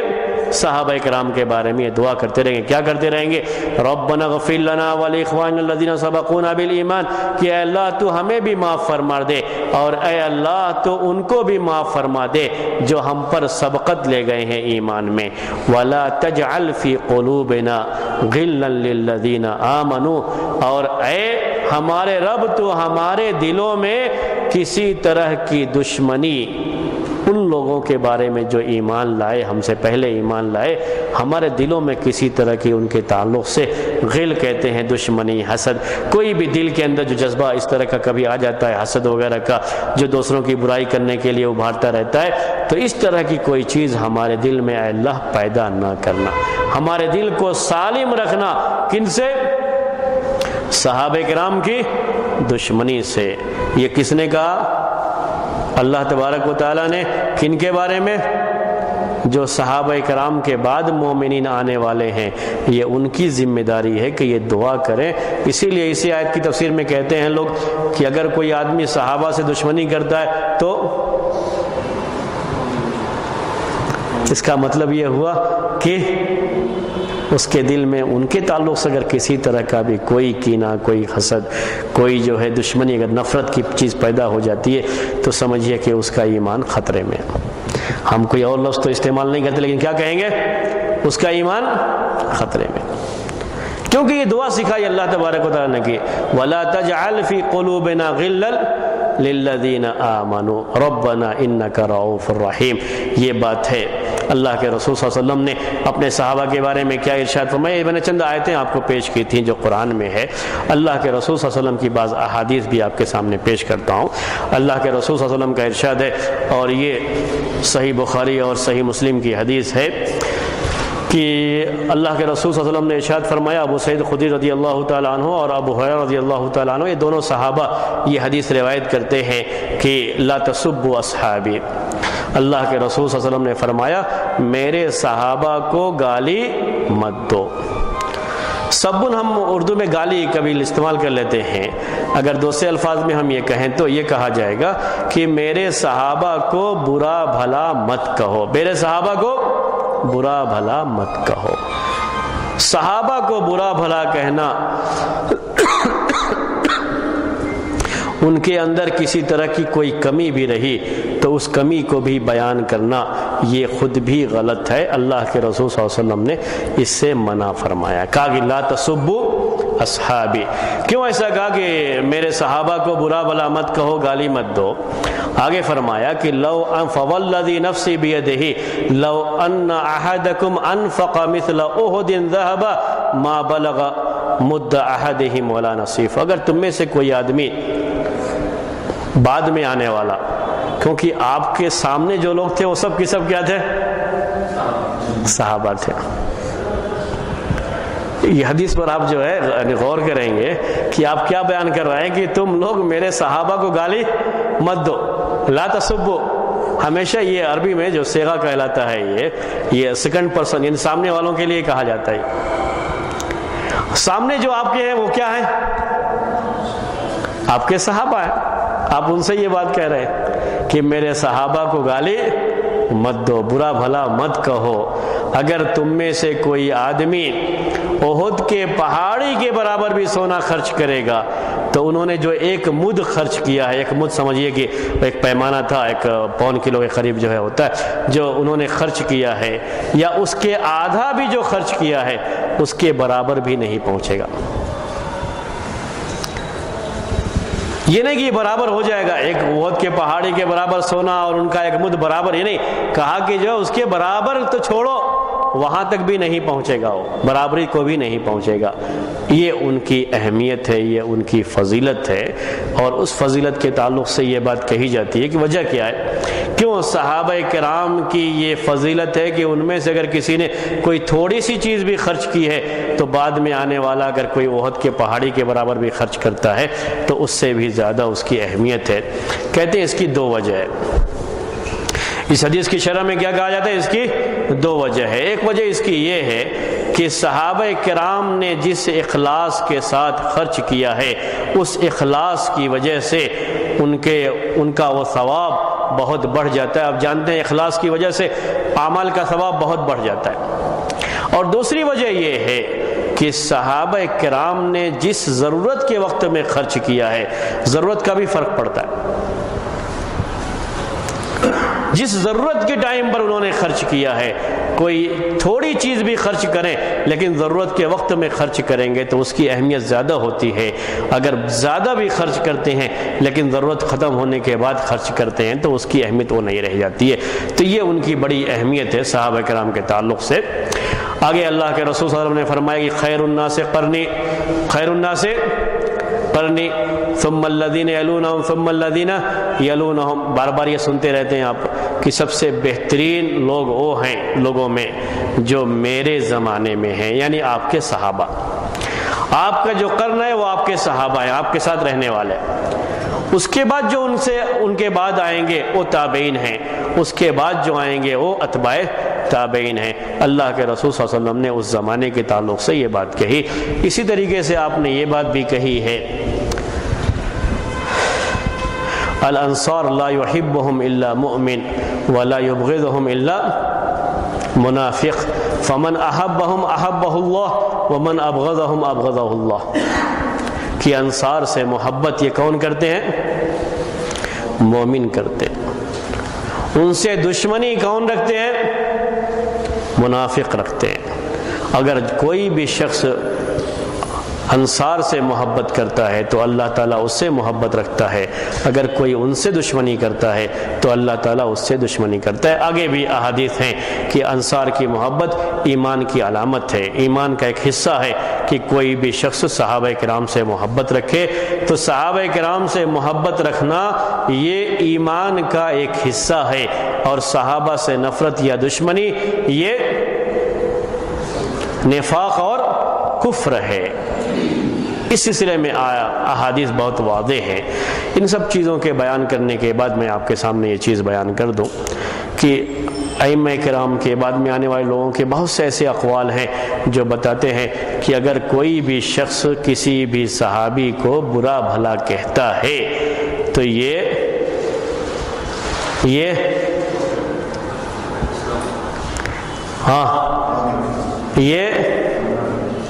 بولیے، کوئی بھی کسی بھی صحابی کو برا بھلا کہتا ہے تو یہ نہیں، ہم لفظ استعمال نہیں کریں گے، اس لیے میں چاہ رہا ہوں، اس لیے میں آپ سے وہ لفظ اس کا ایمان خطرے میں پڑتا ہے۔ ہم وہ لفظ استعمال نہیں کرتے منافق ہو گیا، کافر، ہم تو جانتے نہیں کیا، لیکن ایسا کرنا ایمان کو خطرے میں ڈالنا ہوتا ہے۔ ایمان اس کی وجہ سے خطرے میں پڑ جاتا ہے کسی بھی شخص کا، اگر وہ صحابہ کے تعلق سے کوئی بھی اس طرح کا کسی بھی ایک صحابی، یعنی یہ نہیں کہ سارے صحابہ، کسی ایک صحابی یا چند صحابہ کے بارے میں بھی اگر ایسا رکھتا ہے، معلوم ہے کہ وہ صحابی ہیں، پھر بھی اگر اس طرح سے کوئی بات کہتا ہے یا رکھتا ہے تو اس کا ایمان خطرے میں پڑ جاتا ہے۔ اس کے بارے میں تفصیلات بیان کرتے ہوئے لوگوں نے جو باتیں لکھی ہیں، میں آپ کو ایک بات اس میں بیان کروں۔ یہ کسی زمانے میں اسلام کے دشمن لوگوں کا طریقہ تھا کہ وہ صحابہ کرام کو برا بھلا کہتے تھے، اور اس میں سب سے زیادہ جو آگے آئے وہ جن کو ہم شیعہ کہتے ہیں، اور شیعہ میں بھی خاص طریقے سے جن کو ہم روافض کہتے ہیں، رافضہ کہتے ہیں، یہی اس میں سب سے زیادہ آگے رہے جنہوں نے صحابہ کرام کو برا بھلا کہا ہے، یہی اس میں سب سے زیادہ آگے رہے۔ حالانکہ ایک بات جو ہے خوارج کے بارے میں بھی ہوتی ہے، خوارج کا بھی ایک مسئلہ ہے اس سلسلے میں، لیکن خوارج کی یہ جماعت کسی وقت رہی، اس کے بعد وہ ختم ہو گئی، ان کا وہ اثر نہیں رہا، لیکن ایک جماعت جو برابر اس میں پیچھے رہی، صحابہ کرام کو برا بھلا کہتی رہی، اور یہ جماعت خاص طریقے سے شیعہ جن میں ہم کہا جاتا ہے، یا روافض جنہیں کہتے ہیں، رافضہ کہتے ہیں، ان کے ذریعے سے یہ چیزیں آئیں۔ اور اگر آپ تاریخ پڑھیں گے تو ان کی شروعات جو ہوتی ہے وہ یہودیوں کے ساتھ بہت گہرا ان کا تعلق ہوتا ہے۔ یہ پورا فکرہ یعنی اللہ کے رسول صلی اللہ علیہ وسلم کے اہل بیت کے تعلق سے، یا جو ہے یہ تشیع کے تعلق سے پوری چیز جو آئی ہے، اصل میں یہ جو فکر لانے والا ہے، جو یہ ذہن بنانے والا ہے، وہ ایک یہودی شخص تھا، اسی نے یہ سب کی سب بنایا تھا آ کر کے مسلمانوں میں۔ تو یہ بہت گہری چیز تھی، بڑی گہری سازش تھی، اور اسی کا ایک حصہ تھا کہ صحابہ کرام کو برا بھلا کہا جائے۔ مقصد کیا تھا کہ اگر آپ اس میں کامیاب ہو جاتے ہیں کہ صحابہ کرام کو برا بھلا کہا جائے، اور لوگ ان کو برا بھلا کہنا شروع کر دیں، ان کی برائی کرنا شروع کر دیں، تو یہ دین ہم تک کن کے ذریعے سے پہنچا ہوا ہے؟ انہی کے ذریعے سے پہنچا ہوا ہے۔ تو دین پر جو اعتماد ہے، یہ اعتماد ختم ہو جائے گا، لوگوں کو اپنے دین پر اعتماد نہیں رہے گا، شک و شبہات میں پڑ جائیں گے، پتہ نہیں یہ کون تھے، کیا تھا، جھوٹ کہا، سچ کہا، وہ سارا کی سارا اعتماد جو دین پر ہے وہ سب کی سب ختم ہو جائے گا۔ اگر صحابہ کی یہ جماعت مجروح ہو جاتی ہے اور ان کا عدل باقی نہیں رہتا، اور ان کی عدالت کو کوئی شخص مجروح کر دے، تو پھر دین کا پورا نظام سمجھیے کہ بگڑ جاتا ہے۔ اس کی وجہ سے دین میں کسی چیز کو آپ ثابت نہیں مان سکتے، کیسے مانیں گے؟ یہی تو واسطہ ہیں جنہوں نے یہ دین اللہ کے رسول صلی اللہ علیہ وسلم کے بعد ہم تک نقل کیا، یہی ہیں، صحابہ کرام ہی ہیں۔ اگر انہی کو آپ یہ کہہ دیں کہ قابل اعتبار نہیں، تو معاملہ ختم ہو جاتا ہے، ساری چیزیں ختم ہو جائیں گی دین کے تعلق سے۔ اسی لیے نشانہ بنایا۔ دوسری وجہ اس کی یہ تھی کہ اس کو بالواسطہ، جس کو کہتے ہیں ڈائریکٹ اور انڈائریکٹ، یہ انڈائریکٹ طریقے سے اللہ کے رسول صلی اللہ علیہ وسلم کی شخصیت کو مجروح کرنا ہوتا ہے۔ کبھی یہ کہا جاتا ہے، آپ نے سنا ہوگا کہ کسی کو دیکھنا ہے تو اس کے بارے میں مت بولو، اس کے ساتھی کو دیکھ لو۔ کس کو دیکھ لو؟ اس کے ساتھی کو۔ ساتھی کیسا ہے؟ کیونکہ ساتھی جیسا ہوگا وہ خود بھی ویسا ہی ہوگا۔ تو صحابہ کرام کو مجروح کر کے کہ آپ کے ساتھی ایسے ہیں، کس کو مجروح کرنا ہوتا ہے؟ اللہ کے رسول صلی اللہ علیہ وسلم کو۔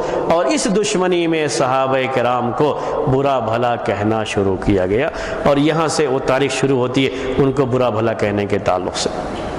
اس میں دو طرح کے گروپ آئے، بعد میں ایسا گروپ بھی آیا کہ جب ان کی طرف سے بعض صحابہ کو برا بھلا کہنا شروع کیا گیا، ابوبکر رضی اللہ تعالیٰ عنہ کو، عمر رضی اللہ تعالیٰ عنہ کو اور بعض دیگر صحابہ کو، تو مقابلے میں کچھ لوگ کھڑے ہو گئے، انہوں نے برائی شروع کر لیا علی رضی اللہ تعالیٰ عنہ کی، حسن رضی اللہ تعالیٰ عنہ کی، حسین رضی اللہ تعالیٰ عنہ۔ یہ سارے کے سارے صحابہ ہیں، دونوں غلط ہیں۔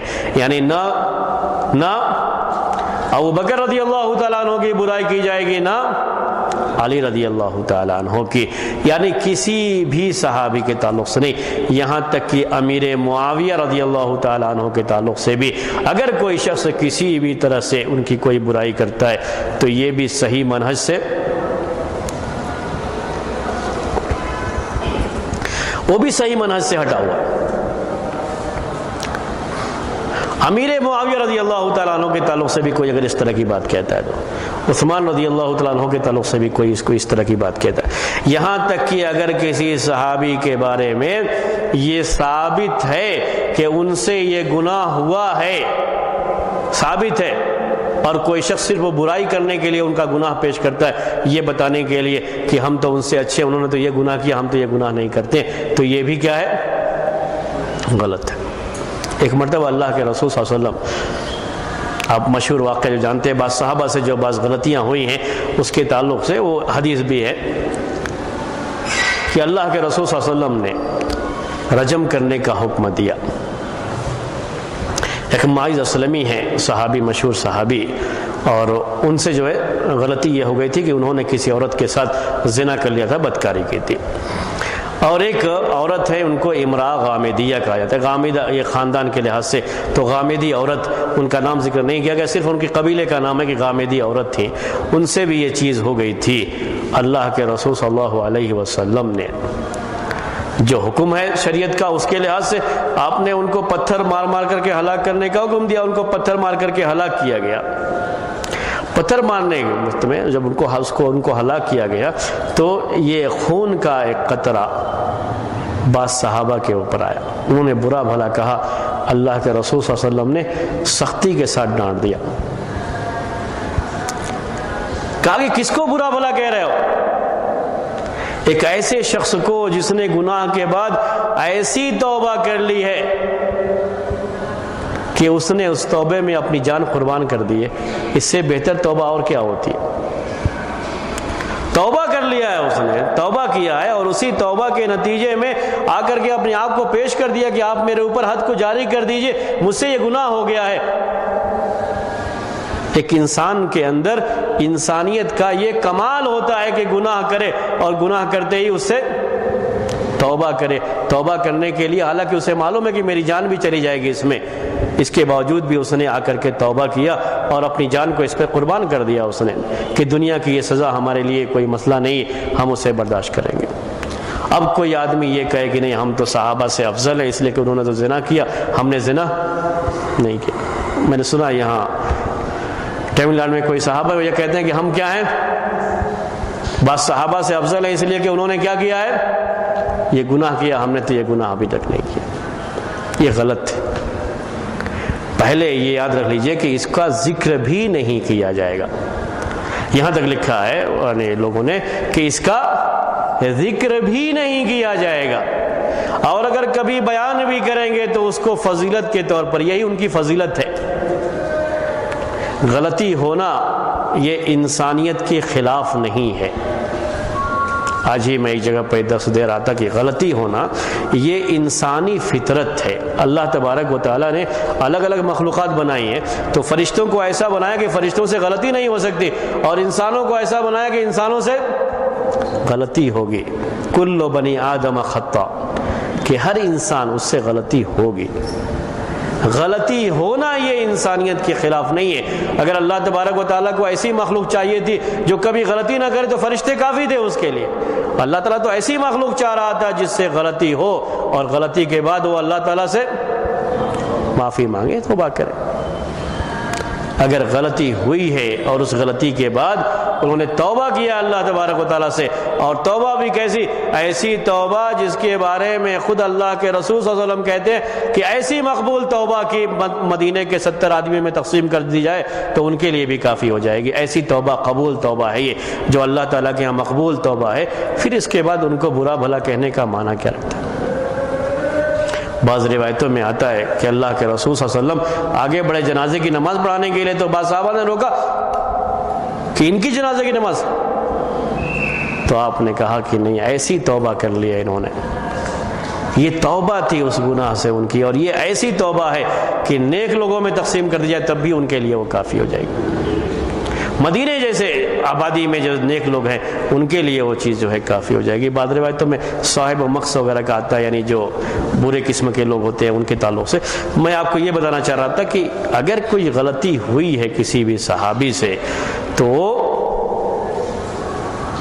وہ صحابی ہیں، اور ساتھ میں کیا ہے؟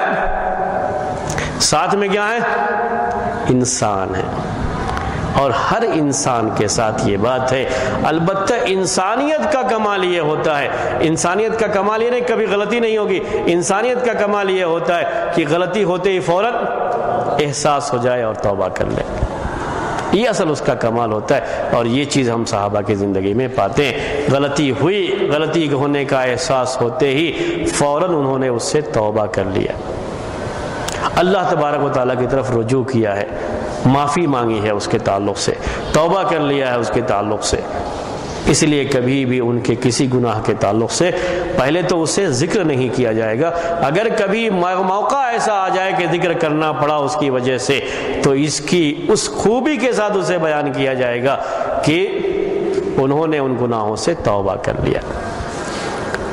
اگر کبھی ایسا بھی معاملہ ہے کہ کسی گناہ کے تعلق سے معلوم ہوا، یہ بھی معلوم نہیں کہ توبہ کیا ہے یا نہیں کیا ہے، تو کہا اس کے بارے میں کہ اگر کسی سے غلطی ہوئی ہے تو اس غلطی کے مقابلے میں ان کی نیکیاں اتنی زیادہ ہیں کہ ان کی نیکیوں کا پلڑا بھاری ہے، اور جن کی نیکیوں کا پلڑا بھاری ہوتا ہے ان کے معمولی گناہ ان کو نقصان پہنچانے والے نہیں ہیں قیامت کے دن۔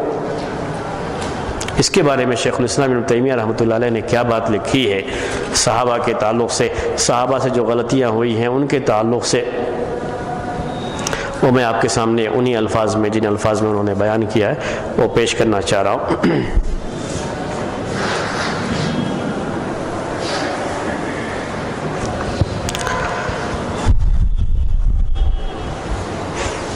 اس کے بعد وہ پہلے سے صحابہ کے بارے میں بات چل رہی ہے، اس میں آخر میں یہ بات لکھتے ہیں وَيَقُولُونَ، یعنی صحابہ کے بارے میں جو روایتیں ہم کو ملتی ہیں ان کے کسی بھی برائی کے تعلق سے یا ان میں سے کسی کے تعلق سے کہ ان سے یہ چیز ہوئی ہے، اس کے بارے میں کہتے ہیں اِنَّ هَذِهِ الْآثَارِ المرویہ، ایک مومن کا ایمان کیا ہونا چاہیے اس کے بارے میں یہ بات ہے۔ وَيَقُولُونَ، تو ضمیر یہ یقولون کی لوٹتی ہے مومنین کی طرف کی، مومن جو پکے مومن ہوتے ہیں وہ صحابہ کے بارے میں کیا عقیدہ رکھتے ہیں، کیا کہتے ہیں، اس کے بارے میں کہتے ہیں وَيَقُولُونَ إِنَّ هَذِهِ الْآثَارِ الْمَرْوِيَّةِ فِي مَسَاوِيهِمْ مِنْهَا مَا هُوَ كِذْبٌ وَمِنْهَا مَا قَدْ زِيدَ فِيهِ وَنَقَصَ وَغُيِّرَ عَنْ وَجْهِهِ، کہ یہ جو حدیثیں اس سلسلے میں روایت کی جاتی ہیں، اس سلسلے میں جو روایتیں بیان کی جاتی ہیں ان کی برائیوں کے تعلق سے، تو یہ تو یا تو جھوٹی ہیں بالکل، منہا ما ہوا کذب، بعض روایتیں بالکل کیا ہیں؟ جھوٹی ہیں۔ عام طریقے سے روافض یعنی رافضہ کی کتابوں میں، شیعوں کی کتابوں میں صحابہ کے بارے میں جو روایتیں اس طرح کی ملتی ہیں وہ کیا ہیں؟ جھوٹی ہیں۔ تو کہا منہا ما ہوا کذب، ان میں سے وہ ایسی روایتیں جو جھوٹی ہیں، منہا ما قد زید فیہ ونقص، اس میں سے بعض ایسی ہیں جس میں کچھ بڑھا دیا گیا ہے یا گھٹا دیا گیا ہے۔ یعنی حدیث تو فی نفس ہی صحیح ہے، لیکن اس میں کچھ بڑھا کر کے پیش کر دیا گیا یا کچھ گھٹا کر کے، جس کی وجہ سے وہ بات واضح نہیں ہوتی ہے، حالانکہ اس میں ویسی برائی کی کوئی بات نہیں رہتی، لیکن گھٹانے اور بڑھانے کی وجہ سے بات برائی کی بن جاتی ہے۔ وغیر عن وجہہ، اس کا جو صحیح مفہوم ہے اس جگہ اس سے اس کو ہٹا کر کے غلط انداز سے پیش کیا جاتا ہے۔ والصحیح منہ، اب یہ آخری بات ہے، اب یہ ذہن میں رکھیے۔ اب اپنی مجلسوں میں کبھی بھی ہم یہ تو نہیں سنتے جو شیعوں کی کتابوں میں جھوٹی روایتیں صحابہ کے بارے میں آتی ہے، وہ تو نہیں آتی، لیکن جو صحیح روایتیں ہیں، صحیح بخاری، صحیح مسلم وغیرہ میں ہیں، اس کے بارے میں کہتے ہیں امام ابن تیمیہ رحمۃ اللہ علیہ، والصحیح منہ، یعنی وہ روایتیں جو کہ صحیح ہیں اس میں سے، ہم فیہ معذورون، یہ صحابہ ان کے تعلق سے معذور سمجھے جائیں گے، ان سے جو یہ غلطی ہوئی ہے اس غلطی میں وہ کیا ہے؟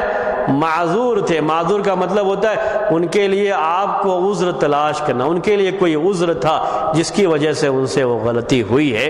آگے اس کی اور وضاحت کر رہے ہیں، اما مجتہدون مصیبون، یا تو ایسا ہوا کہ صحابہ میں سے بعض نے اجتہاد کیا تو اجتہاد ان کا صحیح نکلا، وَإِمَّا مُجْتَهِدُونَ مُخْطِئُونَ، یا بعض صحابہ نے اجتہاد کیا تو اجتہاد میں ان سے غلطی ہو گئی، تو اجتہاد کرنے میں ان سے غلطی ہو گئی جس کی وجہ سے ان سے یہ چیز ہو گئی۔ وَهُمْ مَعَ ذَلِكَ لَا يَعْتَقِدُونَ أَنَّ كُلَّ وَاحِدٍ مِّنَ الصَّحَابَةِ مَعْصُومٌ عَنْ كَبَائِرِ الْإِثْمِ وَصَغَائِرِهِ، اور اہل سنت یعنی جو صحیح مومن ہیں وہ اس کے ساتھ یہ بھی عقیدہ رکھتے ہیں کہ صحابہ میں سے کوئی بھی بڑے یا چھوٹے گناہوں سے معصوم نہیں ہے، صحابہ میں سے کوئی بھی گناہوں سے معصوم نہیں ہے، یہ عقیدہ رکھتے ہیں یہ، بل تجوز علیہم الذنوب فی الجملۃ، بلکہ بالجملہ ان سے کبھی گناہ بھی ہوتے ہیں،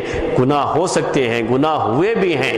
وَلَهُم مِّنَ السَّوَابِقِ وَالْفَضَائِلِ مَا يُوجِبُ مَغْفِرَةَ مَا يَصْدُرُ مِنْهُمْ إِنْ صَدَرَ، لیکن ان کے پاس اتنی سبقت، نیک عمل کا اتنا ڈھیر ہوتا ہے، فضائل کا اتنا ڈھیر ہوتا ہے کہ جس کی وجہ سے ان کے وہ گناہ جو ان سے ہوئے ہیں وہ معاف کر دیے جاتے۔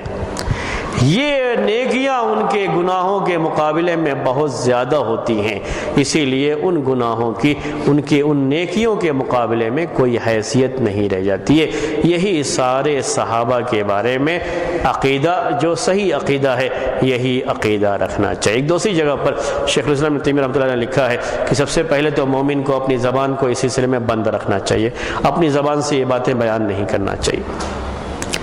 اگر کبھی ضروری ہو جائے بیان کرنا لوگوں کو بتانے کے لیے کہ ایسا ہے، کہیں ایسا نہ ہو کہ کسی اور کی زبان سے غلط انداز سے سنے تو بات ان کو غلط انداز سے بیٹھ جائے، تو صحیح حقیقت کو بتانے کے لیے اگر پیش کرنا ضروری ہو جاتا ہے تو ساتھ میں یہ کہنا بھی ضروری ہو جاتا ہے کہ اگر ان میں سے کسی سے یہ غلطی ہوئی ہے، یہ گناہ ہوا ہے، تو اس کے مقابلے میں ان کی نیکیاں اتنی زیادہ ہیں کہ اللہ تبارک و تعالیٰ نے ان نیکیوں کے مقابلے میں ان کے ان گناہوں کو معاف فرما دیا، تو ان گناہوں کی اس کے مقابلے میں کوئی حیثیت نہیں رہ جاتی ہے۔ یہی صحابہ کرام کے بارے میں ہمیشہ پیش کیا جائے گا، کبھی بھی اس سے ہٹ کر کے کوئی بات نہیں کی جائے گی، جب بھی کی جائے گی اسی انداز سے۔ کسی بھی صحابی کو آپ لے لیجئے، سب کے ساتھ یہی معاملہ ہے کہ ان کے پاس نیکیاں بہت زیادہ رہیں۔ کبھی کبھی انسان تھے جس کی وجہ سے کبھی کبھی کوئی غلطی ہو جاتی تھی، تو یہ غلطیاں بہت کم ہیں۔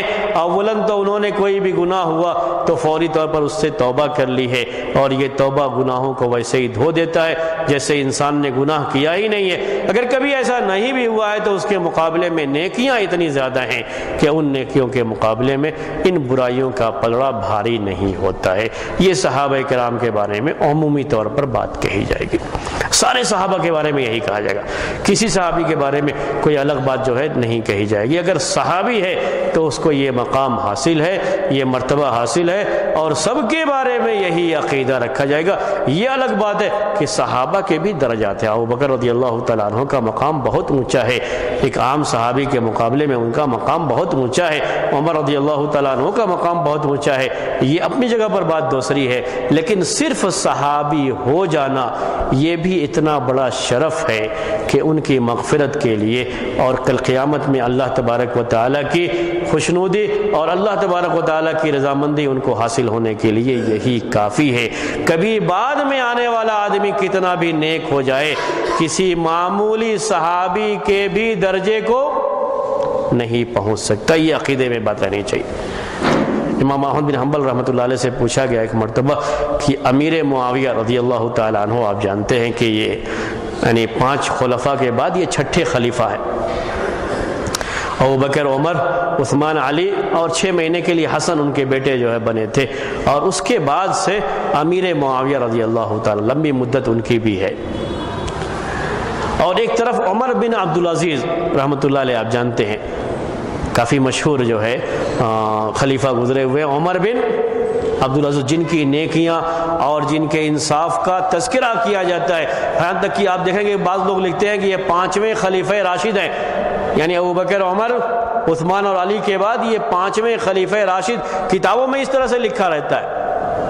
تو پوچھا گیا اس کے بارے میں امام احمد بن حنبل رحمۃ اللہ علیہ سے کہ امیر معاویہ اور عمر بن عبدالعزیز کے مقابلے میں آپ کن کو بہتر سمجھتے ہیں؟ انہوں نے صاف لفظوں میں کیا کہا کہ کسی صحابی سے ہم بعد میں آنے والے کسی بھی شخص کا مقابلہ نہیں کر سکتے۔ وہ صحابی ہونا ہی اس کے لیے کافی ہو جاتا ہے۔ بعد میں آنے والا شخص چاہے کتنا ہی اپنی نیکی اور اپنی اس کے لحاظ سے اپنے اخلاق کے لحاظ سے کتنا ہی مشہور ہو جائے، لیکن صحابی ہو جانا یہی اتنا بڑا شرف ہے کہ بعد میں آنے والا کوئی شخص اس مقام کو نہیں پہنچ سکتا، کبھی بھی نہیں پہنچ سکتا۔ تو امیر معاویہ رضی اللہ تعالیٰ عنہ بھی بعد میں آنے والے سارے خلفاء جو صحابہ نہیں ہیں، ان سب سے کیا ہیں؟ وہ افضل ہیں۔ عام طریقے سے جو تشیع سے کبھی کبھی کچھ تاثر ہونے کی وجہ سے، متاثر ہونے کی وجہ سے لوگ امیر معاویہ رضی اللہ تعالیٰ عنہ کو برا بھلا کہہ دیتے ہیں، ان کی بہت ساری چیزوں کے بارے میں کچھ غلط چیزیں جو ہے پیش کرتے ہیں۔ وہ ایک صحابی ہیں، اور صحابی ہونے کا درجہ یہی اتنا اہم ہے کہ اس کے مقابلے میں کوئی چیز نہیں پیش کی جا سکتی۔ اللہ کے رسول صلی اللہ علیہ وسلم کے زمانے میں بہت سے لوگ رہے جو ایمان بھی قبول کیے، لیکن صحابی ہونے کا درجہ اور شرف ان کے تقدیر میں نہیں تھا، تو ان کو یہ مقام حاصل نہیں ہوا، حالانکہ اس زمانے میں تھے۔ اویس قرنی رحمۃ اللہ علیہ کو آپ جانتے ہیں، اویس قرنی جانتے ہیں؟ نہیں، مشہور تابعی اویس قرنی، جن کا تذکرہ خود اللہ کے رسول صلی اللہ علیہ وسلم نے بھی کیا، لیکن صحابی ہونے کا درجہ ان کو حاصل نہیں۔ بہت نیک ہیں، ان کے نیک ہونے کا بھی تذکرہ کیا اللہ کے رسول صلی اللہ علیہ وسلم نے، لیکن اللہ تبارک و تعالیٰ نے ان کی تقدیر میں صحابی ہونے کا شرف نہیں لکھا تھا۔ اس وقت وہ مدینہ نہیں آ پائے جب اللہ کے رسول صلی اللہ علیہ وسلم زندہ تھے، یہاں تک کہ ملاقات ہوتی اور صحابی ہونے کا ان کو بھی شرف حاصل ہو جاتا، تو حاصل نہیں ہوا یہ ان کو۔ یہ ہے اپنی جگہ پر ایک حقیقت ہے یہ۔ تو صحابی ہونا یہ بہت اونچا درجہ ہے، بہت اونچا مقام ہے، ایک جو کہ ہر کسی کو حاصل نہیں ہوا۔ اللہ تبارک و تعالیٰ نے جس کے لیے مقدر کیا اس کو یہ چیز حاصل ہو گئی، اور جس کو یہ راس نہیں آیا تو بعد میں مرتد ہو گیا اور اسلام پر باقی نہیں رہا۔ بہت اونچا یہ مقام ہے، تو اس کے تعلق سے یہ بات بھی آپ ذہن میں رکھیے۔ انبیاء کے بارے میں پہلے میں نے آپ کو بتایا تھا، یاد ہے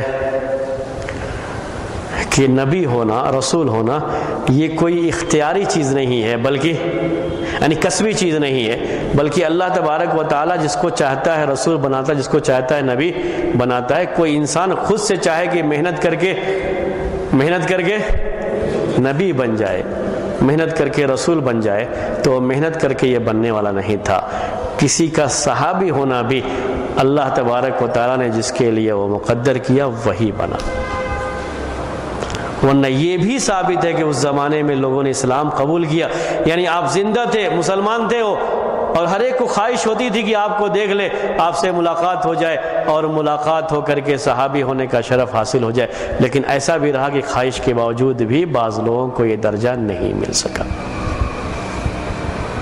یہ اللہ تبارک و تعالیٰ کی طرف سے دی گئی کیا ہے؟ فضیلت ہے، جو اللہ تبارک و تعالیٰ نے اپنے رسول کے ساتھیوں کو دے رکھی ہے۔ بعد میں آنے والے لوگ ہمیشہ ان کے بارے میں دعا کرتے رہیں گے، اور ان کی زبان سے یہی بات رہے گی، والذین جاءوا من بعدہم یقولون ربنا اغفر لنا ولإخواننا الذین سبقونا بالایمان ولا تجعل فی قلوبنا غلا للذین آمنوا۔ ہمیشہ ان کے حق میں دعا، صحابہ کرام کے لیے اس وقت سے لے کر کے قیامت تک جتنے بھی مومنین آئیں گے، ہمیشہ ان کے لیے ان کی زبان سے یہ دعائیں نکلتی رہیں گی، اور یہ صحابہ کرام کا اونچا مقام ہے۔ تو یہ اپنے ذہن میں اچھی طرح سے بیٹھائے رکھیے، کبھی بھی کوئی بھی بات صحابہ کرام کے تعلق سے نہیں کہنی چاہیے۔ اب میں آپ کو بعض دوسرے لوگوں کے بعض اقوال جو ہے پیش کرتا ہوں، میں عربی میں آپ کو پڑھتا ہوں۔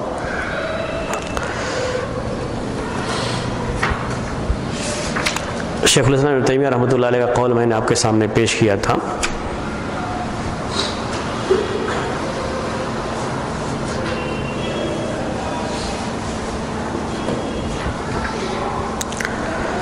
اس کے پہلے میں ایک آخری بات اس کے صحابہ کے تعلق سے جو احادیث میں باتیں تھیں، اس میں یہ بات رہ گئی تھی، اس کو میں نے بیان کرنا چاہیے تھا لیکن رہ گئی تھی، اس پر کہ کبھی ان سے کوئی غلطی ہو جائے تو اس کے مقابلے میں جو نیکیاں ہیں وہ اتنی زیادہ ہوتی ہیں کہ یہ غلطی اس کے مقابلے میں کوئی حیثیت نہیں رکھتی ہے۔ اس کی مثال وہ حاطب بن ابی بلتہ والی ہے۔ اللہ کے رسول صلی اللہ علیہ وسلم جب مکے میں آپ جو ہے حملہ کرنا چاہ رہے تھے، تو یہ چیزیں ہوتی ہیں جس کو سیکرٹ کہا جاتا ہے، ایک راز ہے، یہ اس کو بتایا نہیں جا سکتا۔ تو حاطب بن ابی بلتہ ایک ایسے صحابی تھے جو مکے میں، اصل مکے کے رہنے والے نہیں تھے، آ کر کے وہاں شامل ہو گئے تھے، تو مکے میں ان کا کوئی رشتہ دار وغیرہ نہیں تھا۔ مکے میں ان کے کچھ لوگ رہ گئے تھے۔ اب مکے کے کفار اور مشرکین اگر ان پر ہمارا کوئی احسان رہے گا تو ہمارے گھر والوں کا تھوڑا خیال رکھیں گے، لحاظ رکھیں گے، اس نیت سے انہوں نے ایک احسان کرتے ہوئے ان کے اوپر اللہ کے رسول صلی اللہ علیہ وسلم کا جو ارادہ تھا مکے پر حملہ کرنے کا، اس کو انہوں نے لکھ کر کے ایک کاغذ پہ ایک عورت کو دے دیا کہ یہ لا کر کے ان کو کفار مشرکین کو ان کے جو سردار تھے پہنچانے کے لیے دے دیا تھا۔ صحیح بخاری کی یہ حدیث ہے۔ اللہ کے رسول صلی اللہ علیہ وسلم کو وحی کے ذریعے سے یہ چیز بتا دی گئی تھی کہ یہ ایسا ہوا ہے اور یہ عورت فلاں جگہ پہ ہے۔ وہی بات جو وحی کے ذریعے سے آپ کو بتائی گئی، آپ نے صحابہ میں سے جس میں علی رضی اللہ تعالیٰ عنہ اور بعض دوسرے صحابہ تھے، لیکن اس میں خاص طریقے سے علی رضی اللہ عنہ کا نام ذہن میں رہنا چاہیے، ان کو بھیجا کہ جاؤ فلاں جگہ پر تم کو وہ عورت ملے گی، اس کے پاس ایک خط ہے، اسے لے کر کے آؤ۔ جب یہ لوگ پہنچے تو وہاں پر وہ عورت ملی ان کو۔ جب یہ عورت ان کو ملی تو انہوں نے کہا جو خط تمہارے پاس ہے وہ نکال کے دو۔ تو پہلے جیسا عام طریقے سے انداز ہوتا ہے جھٹلانے کا کہ نہیں میرے پاس تو کوئی چیز نہیں ہے، صاف صاف اس نے انکار کر دیا۔ لیکن چونکہ اللہ کے رسول صلی اللہ علیہ وسلم نے یہ بات کہی تھی، جھوٹ نہیں ہو سکتی ہے، اس لیے صحابہ کو یہ یقین تھا کہ اس کے پاس ہے۔ انہوں نے تھوڑا دھمکی بھرے لہجے میں کہا نکالو ورنہ ہم ننگا کر دیں گے، دو میں سے کوئی ایک بات ہوگی۔ اب اس نے دیکھا کہ یہ لوگ نہیں چھوڑیں گے مجھے، تو اس نے چوٹی میں پھر یہاں کمر کے پاس اس کو باندھ کر کے، چوٹی اصل بال کے اندر تھی اور بال کی چوٹی نیچے تک آتی تھی اس زمانے میں، تو یہاں سے اس نے نکال کر کے اس کو خط کو دیا، لے کر کے یہ لوگ آئے، اللہ کے رسول صلی اللہ علیہ وسلم کے سامنے پیش کیا اس کو۔ آپ نے ان کو بلایا حاطب بن ابی بلتہ رضی اللہ تعالی عنہ کو۔ بعض صحابہ بڑے غصے میں تھے کہ یہ منافق ہے، اس کا یہ ہے، اس کی گردن مار دینی چاہیے، بہت سارے الفاظ ان کے بارے میں استعمال کیے، لیکن آپ نے سب کو منع کر دیا، کہا کہ نہیں کچھ بھی کوئی بات نہیں کرے گا۔ آپ نے ان کو بلایا، ان سے پوچھا کیوں ایسا کیا، انہوں نے بتایا کہ بس یہ وجہ یہ تھی، میرے اندر ایمان جیسے پہلے تھا ابھی بھی باقی ہے، لیکن اس کی وجہ سے کہ تھوڑا میرا احسان رہے گا تو میرے گھر والوں کا یہ خیال کریں گے، میں نے یہ لکھ دیا تھا ان کے لیے۔ اللہ کے رسول صلی اللہ علیہ وسلم نے کہا صحابہ کرام سے کہ یہ بدری صحابی ہے۔ یہ کیا ہے؟ بدری صحابی۔ اسی موقع پر یہ بات کہی تھی، وَلَعَلَّ اللَّهَ اطَّلَعَ عَلَى أَهْلِ بَدْرٍ، فقال اعملوا ما شئتم فقد غفرت لكم۔ اور اللہ تبارک و تعالیٰ نے بدری صحابہ کے بارے میں یہ پہلے ہی اعلان کر دیا ہے کہ میں نے تم کو معاف کر دیا ہے، تم جو عمل بھی کرو میں نے تم کو معاف کر دیا ہے۔ اللہ تبارک و تعالیٰ انہیں معاف کرے گا۔ اللہ کے رسول صلی اللہ علیہ وسلم نے کچھ نہیں کہا، یعنی یہ غلطی یہ ہوئی تھی، اور اس کے مقابلے میں ان کی جو نیکیاں تھیں وہ نیکیاں کیا ہیں؟ بہت زیادہ ہیں۔ اس لیے اس غلطی کی وجہ سے ان کے اوپر کسی طرح کی کوئی بات نہیں ہوگی، ان کے لیے معافی ہی کا اعلان ہے، وہ معافی کیے جائیں گے، ان کے لیے معافی ہی ہے، یہ اللہ کے رسول صلی اللہ علیہ وسلم کی طرف سے اعلان۔ تو وہی دلیل ہے اس بارے میں کہ اگر ان میں سے بعض سے کوئی غلطی ہوئی ہے تو اس غلطی کے مقابلے میں جو نیکیاں ان کی ہیں وہ اتنی زیادہ اور اتنی اونچے درجے کی یہ نیکیاں ہیں کہ یہ غلطی اس کے مقابلے میں کوئی حیثیت نہیں رکھتی ہے، یہ ان کے لیے حق میں معاف کر دی جائے گی یہ غلطی۔ یہ اس حدیث سے ہمیں اس کا پتہ چلتا ہے۔ میں کہہ رہا تھا کہ آپ لوگوں کو بعض لوگوں کے اقوال جو ہے پیش کرتا ہوں، دیکھیے 2-4 منٹ میں، کیونکہ دوسرا ہم شروع نہیں کر سکے، اب شروع بھی نہیں کر پائیں گے، اس لیے میں اسی پر مکمل کر رہا ہوں بات کو۔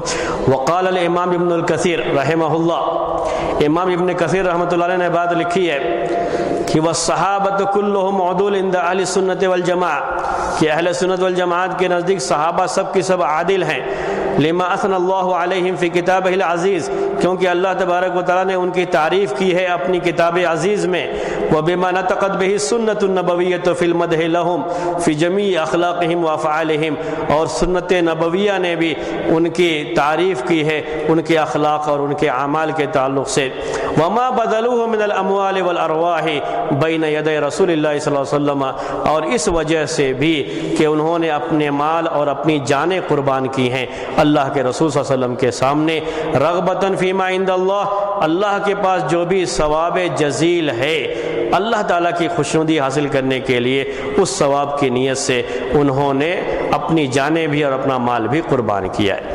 یہ تو ان کے فضائل کے تعلق سے۔ اب اگر جو ان سے غلطیاں ہوئی ہیں ان کے بارے میں آگے کہہ رہے ہیں، وَأَمَّا مَا شَجَرَ بَيْنَهُمْ بَعْدَهُ عَلَيْهِ الصَّلَاةُ وَالسَّلَامُ، جہاں تک صحابہ کے درمیان ہونے والے بعض اختلافات جو اللہ کے رسول صلی اللہ علیہ وسلم کے بعد پیدا ہوئے، فَمِنْهُ مَا وَقَعَ عَنْ غَيْرِ قَصْدٍ، تو اس میں سے بعض اختلاف ایسے تھے جو بغیر کسی ارادے کے ہو گئے تھے، ایسا ہو گیا، ہونا نہیں چاہیے تھا لیکن ہو گیا، کیوم الجمل، جیسے جمل کا واقعہ ہے جس میں عائشہ رضی اللہ تعالی عنہ، طلحہ اور زبیر رضی اللہ تعالی عنہما اور علی رضی اللہ تعالی عنہ، ان کے درمیان مقابلہ ہو گیا تھا، لڑائی ہو گئی تھی۔ وَمِنْهُ مَا كَانَ عَنْ اجْتِهَادٍ كَيَوْمِ صِفِّينَ، اور جو اجتہاد کی وجہ سے ہوا، اجتہادی غلطی کی بنا پر ہوا، جیسے صفین کی جنگ ہے جس میں امیر معاویہ اور علی رضی اللہ تعالی عنہما یہ آمنے سامنے ہو گئے تھے، تو یہ واقعہ پیش کیا انہوں نے۔ والاجتہاد یخطئ و یصیب، اجتہاد میں غلطی بھی ہوتی ہے اور آدمی صحیح بھی کبھی جو ہے صحیح نتیجے کو بھی پہنچ جاتا ہے، ولکن صاحبہ معذور وان اخطا وماجور ایضا، لیکن اگر کسی سے اجتہادی غلطی ہو جاتی ہے تو وہ آدمی معذور مانا جاتا ہے اور بلکہ اس کو اجر بھی ملتا ہے، واما المصیب فلہ اجران، جو حقیقت میں صحیح راستے پر قائم رہ گیا تو اس کے لیے 2 اجر ہوتے ہیں۔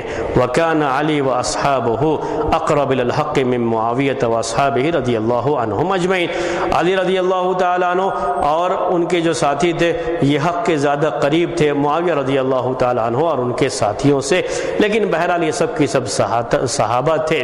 ان میں سے جس سے بھی غلطی ہوئی ہے، وہ سارے لوگ جن سے بھی غلطی ہوئی ہے ان کو ہم یہ مانتے ہیں کہ وہ معذور تھے اور ان کو اجتہاد کی وجہ سے اجر ملے گا، ان کو کوئی گناہ نہیں ہوگا۔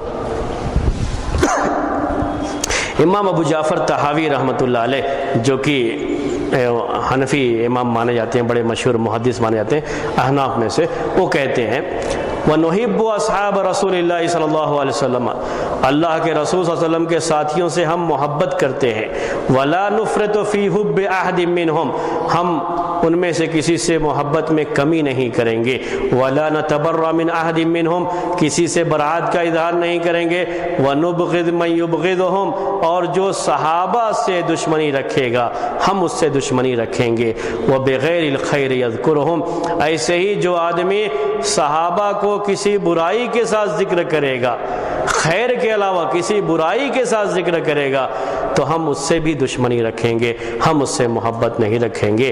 وَلَا نَذْكُرُهُمْ إِلَّا بِخَيْرٍ، ہم جب بھی صحابہ کا ذکر کریں گے خیر کے ساتھ ذکر کریں گے، بھلائی کے ساتھ ذکر کریں گے، برائی کے ساتھ ان کا ذکر نہیں کریں گے۔ وَحُبُّهُمْ دِينٌ وَإِيمَانٌ وَإِحْسَانٌ، صحابہ سے محبت یہ دین ہے، ایمان ہے اور احسان ہے، یعنی ہمارے دین کا حصہ ہے، ہمارے ایمان کا حصہ ہے، اور اچھے ایمان کا احسان یہی ہوتا ہے جو اونچا درجہ ہے ایمان کا، اس کا حصہ ہے کہ ہم صحابہ سے محبت رکھیں۔ وَبُغْضُهُمْ كُفْرٌ وَنِفَاقٌ وَطُغْيَانٌ، اور صحابہ سے دشمنی کرنا، دشمنی رکھنا یہ کفر ہے، نفاق ہے اور سرکشی ہے، یعنی حد سے آگے بڑھ جانا ہے۔ یہ چند باتیں تھیں جو اس کے تعلق سے ہے، اسی پر میں آج کا درس ختم کرتا ہوں، وقت چونکہ ہو گیا ہے اور اس ہفتے عقیدے کا درس نہیں ہوا، لیکن یہ صحابہ کے بارے میں جو معلومات تھیں یہ دونوں بحث میں آتی ہیں، علوم حدیث میں بھی آتی ہیں اور عقیدے کے بحث میں بھی آتی ہیں، اس لیے آپ سمجھیں کہ دونوں درس ہمارا جو ہے ہو گیا، اور وہ باتیں میں نے چاہا کہ اسی وقت ختم کر دوں کیونکہ پھر دوبارہ کتاب لانا مشکل ہوگا۔ اسی پر درس ختم کرتے ہوئے کہتے ہیں سبحانک اللہم و بحمدک اشہد ان لا الہ الا انت استغفرک و اتوب الیک۔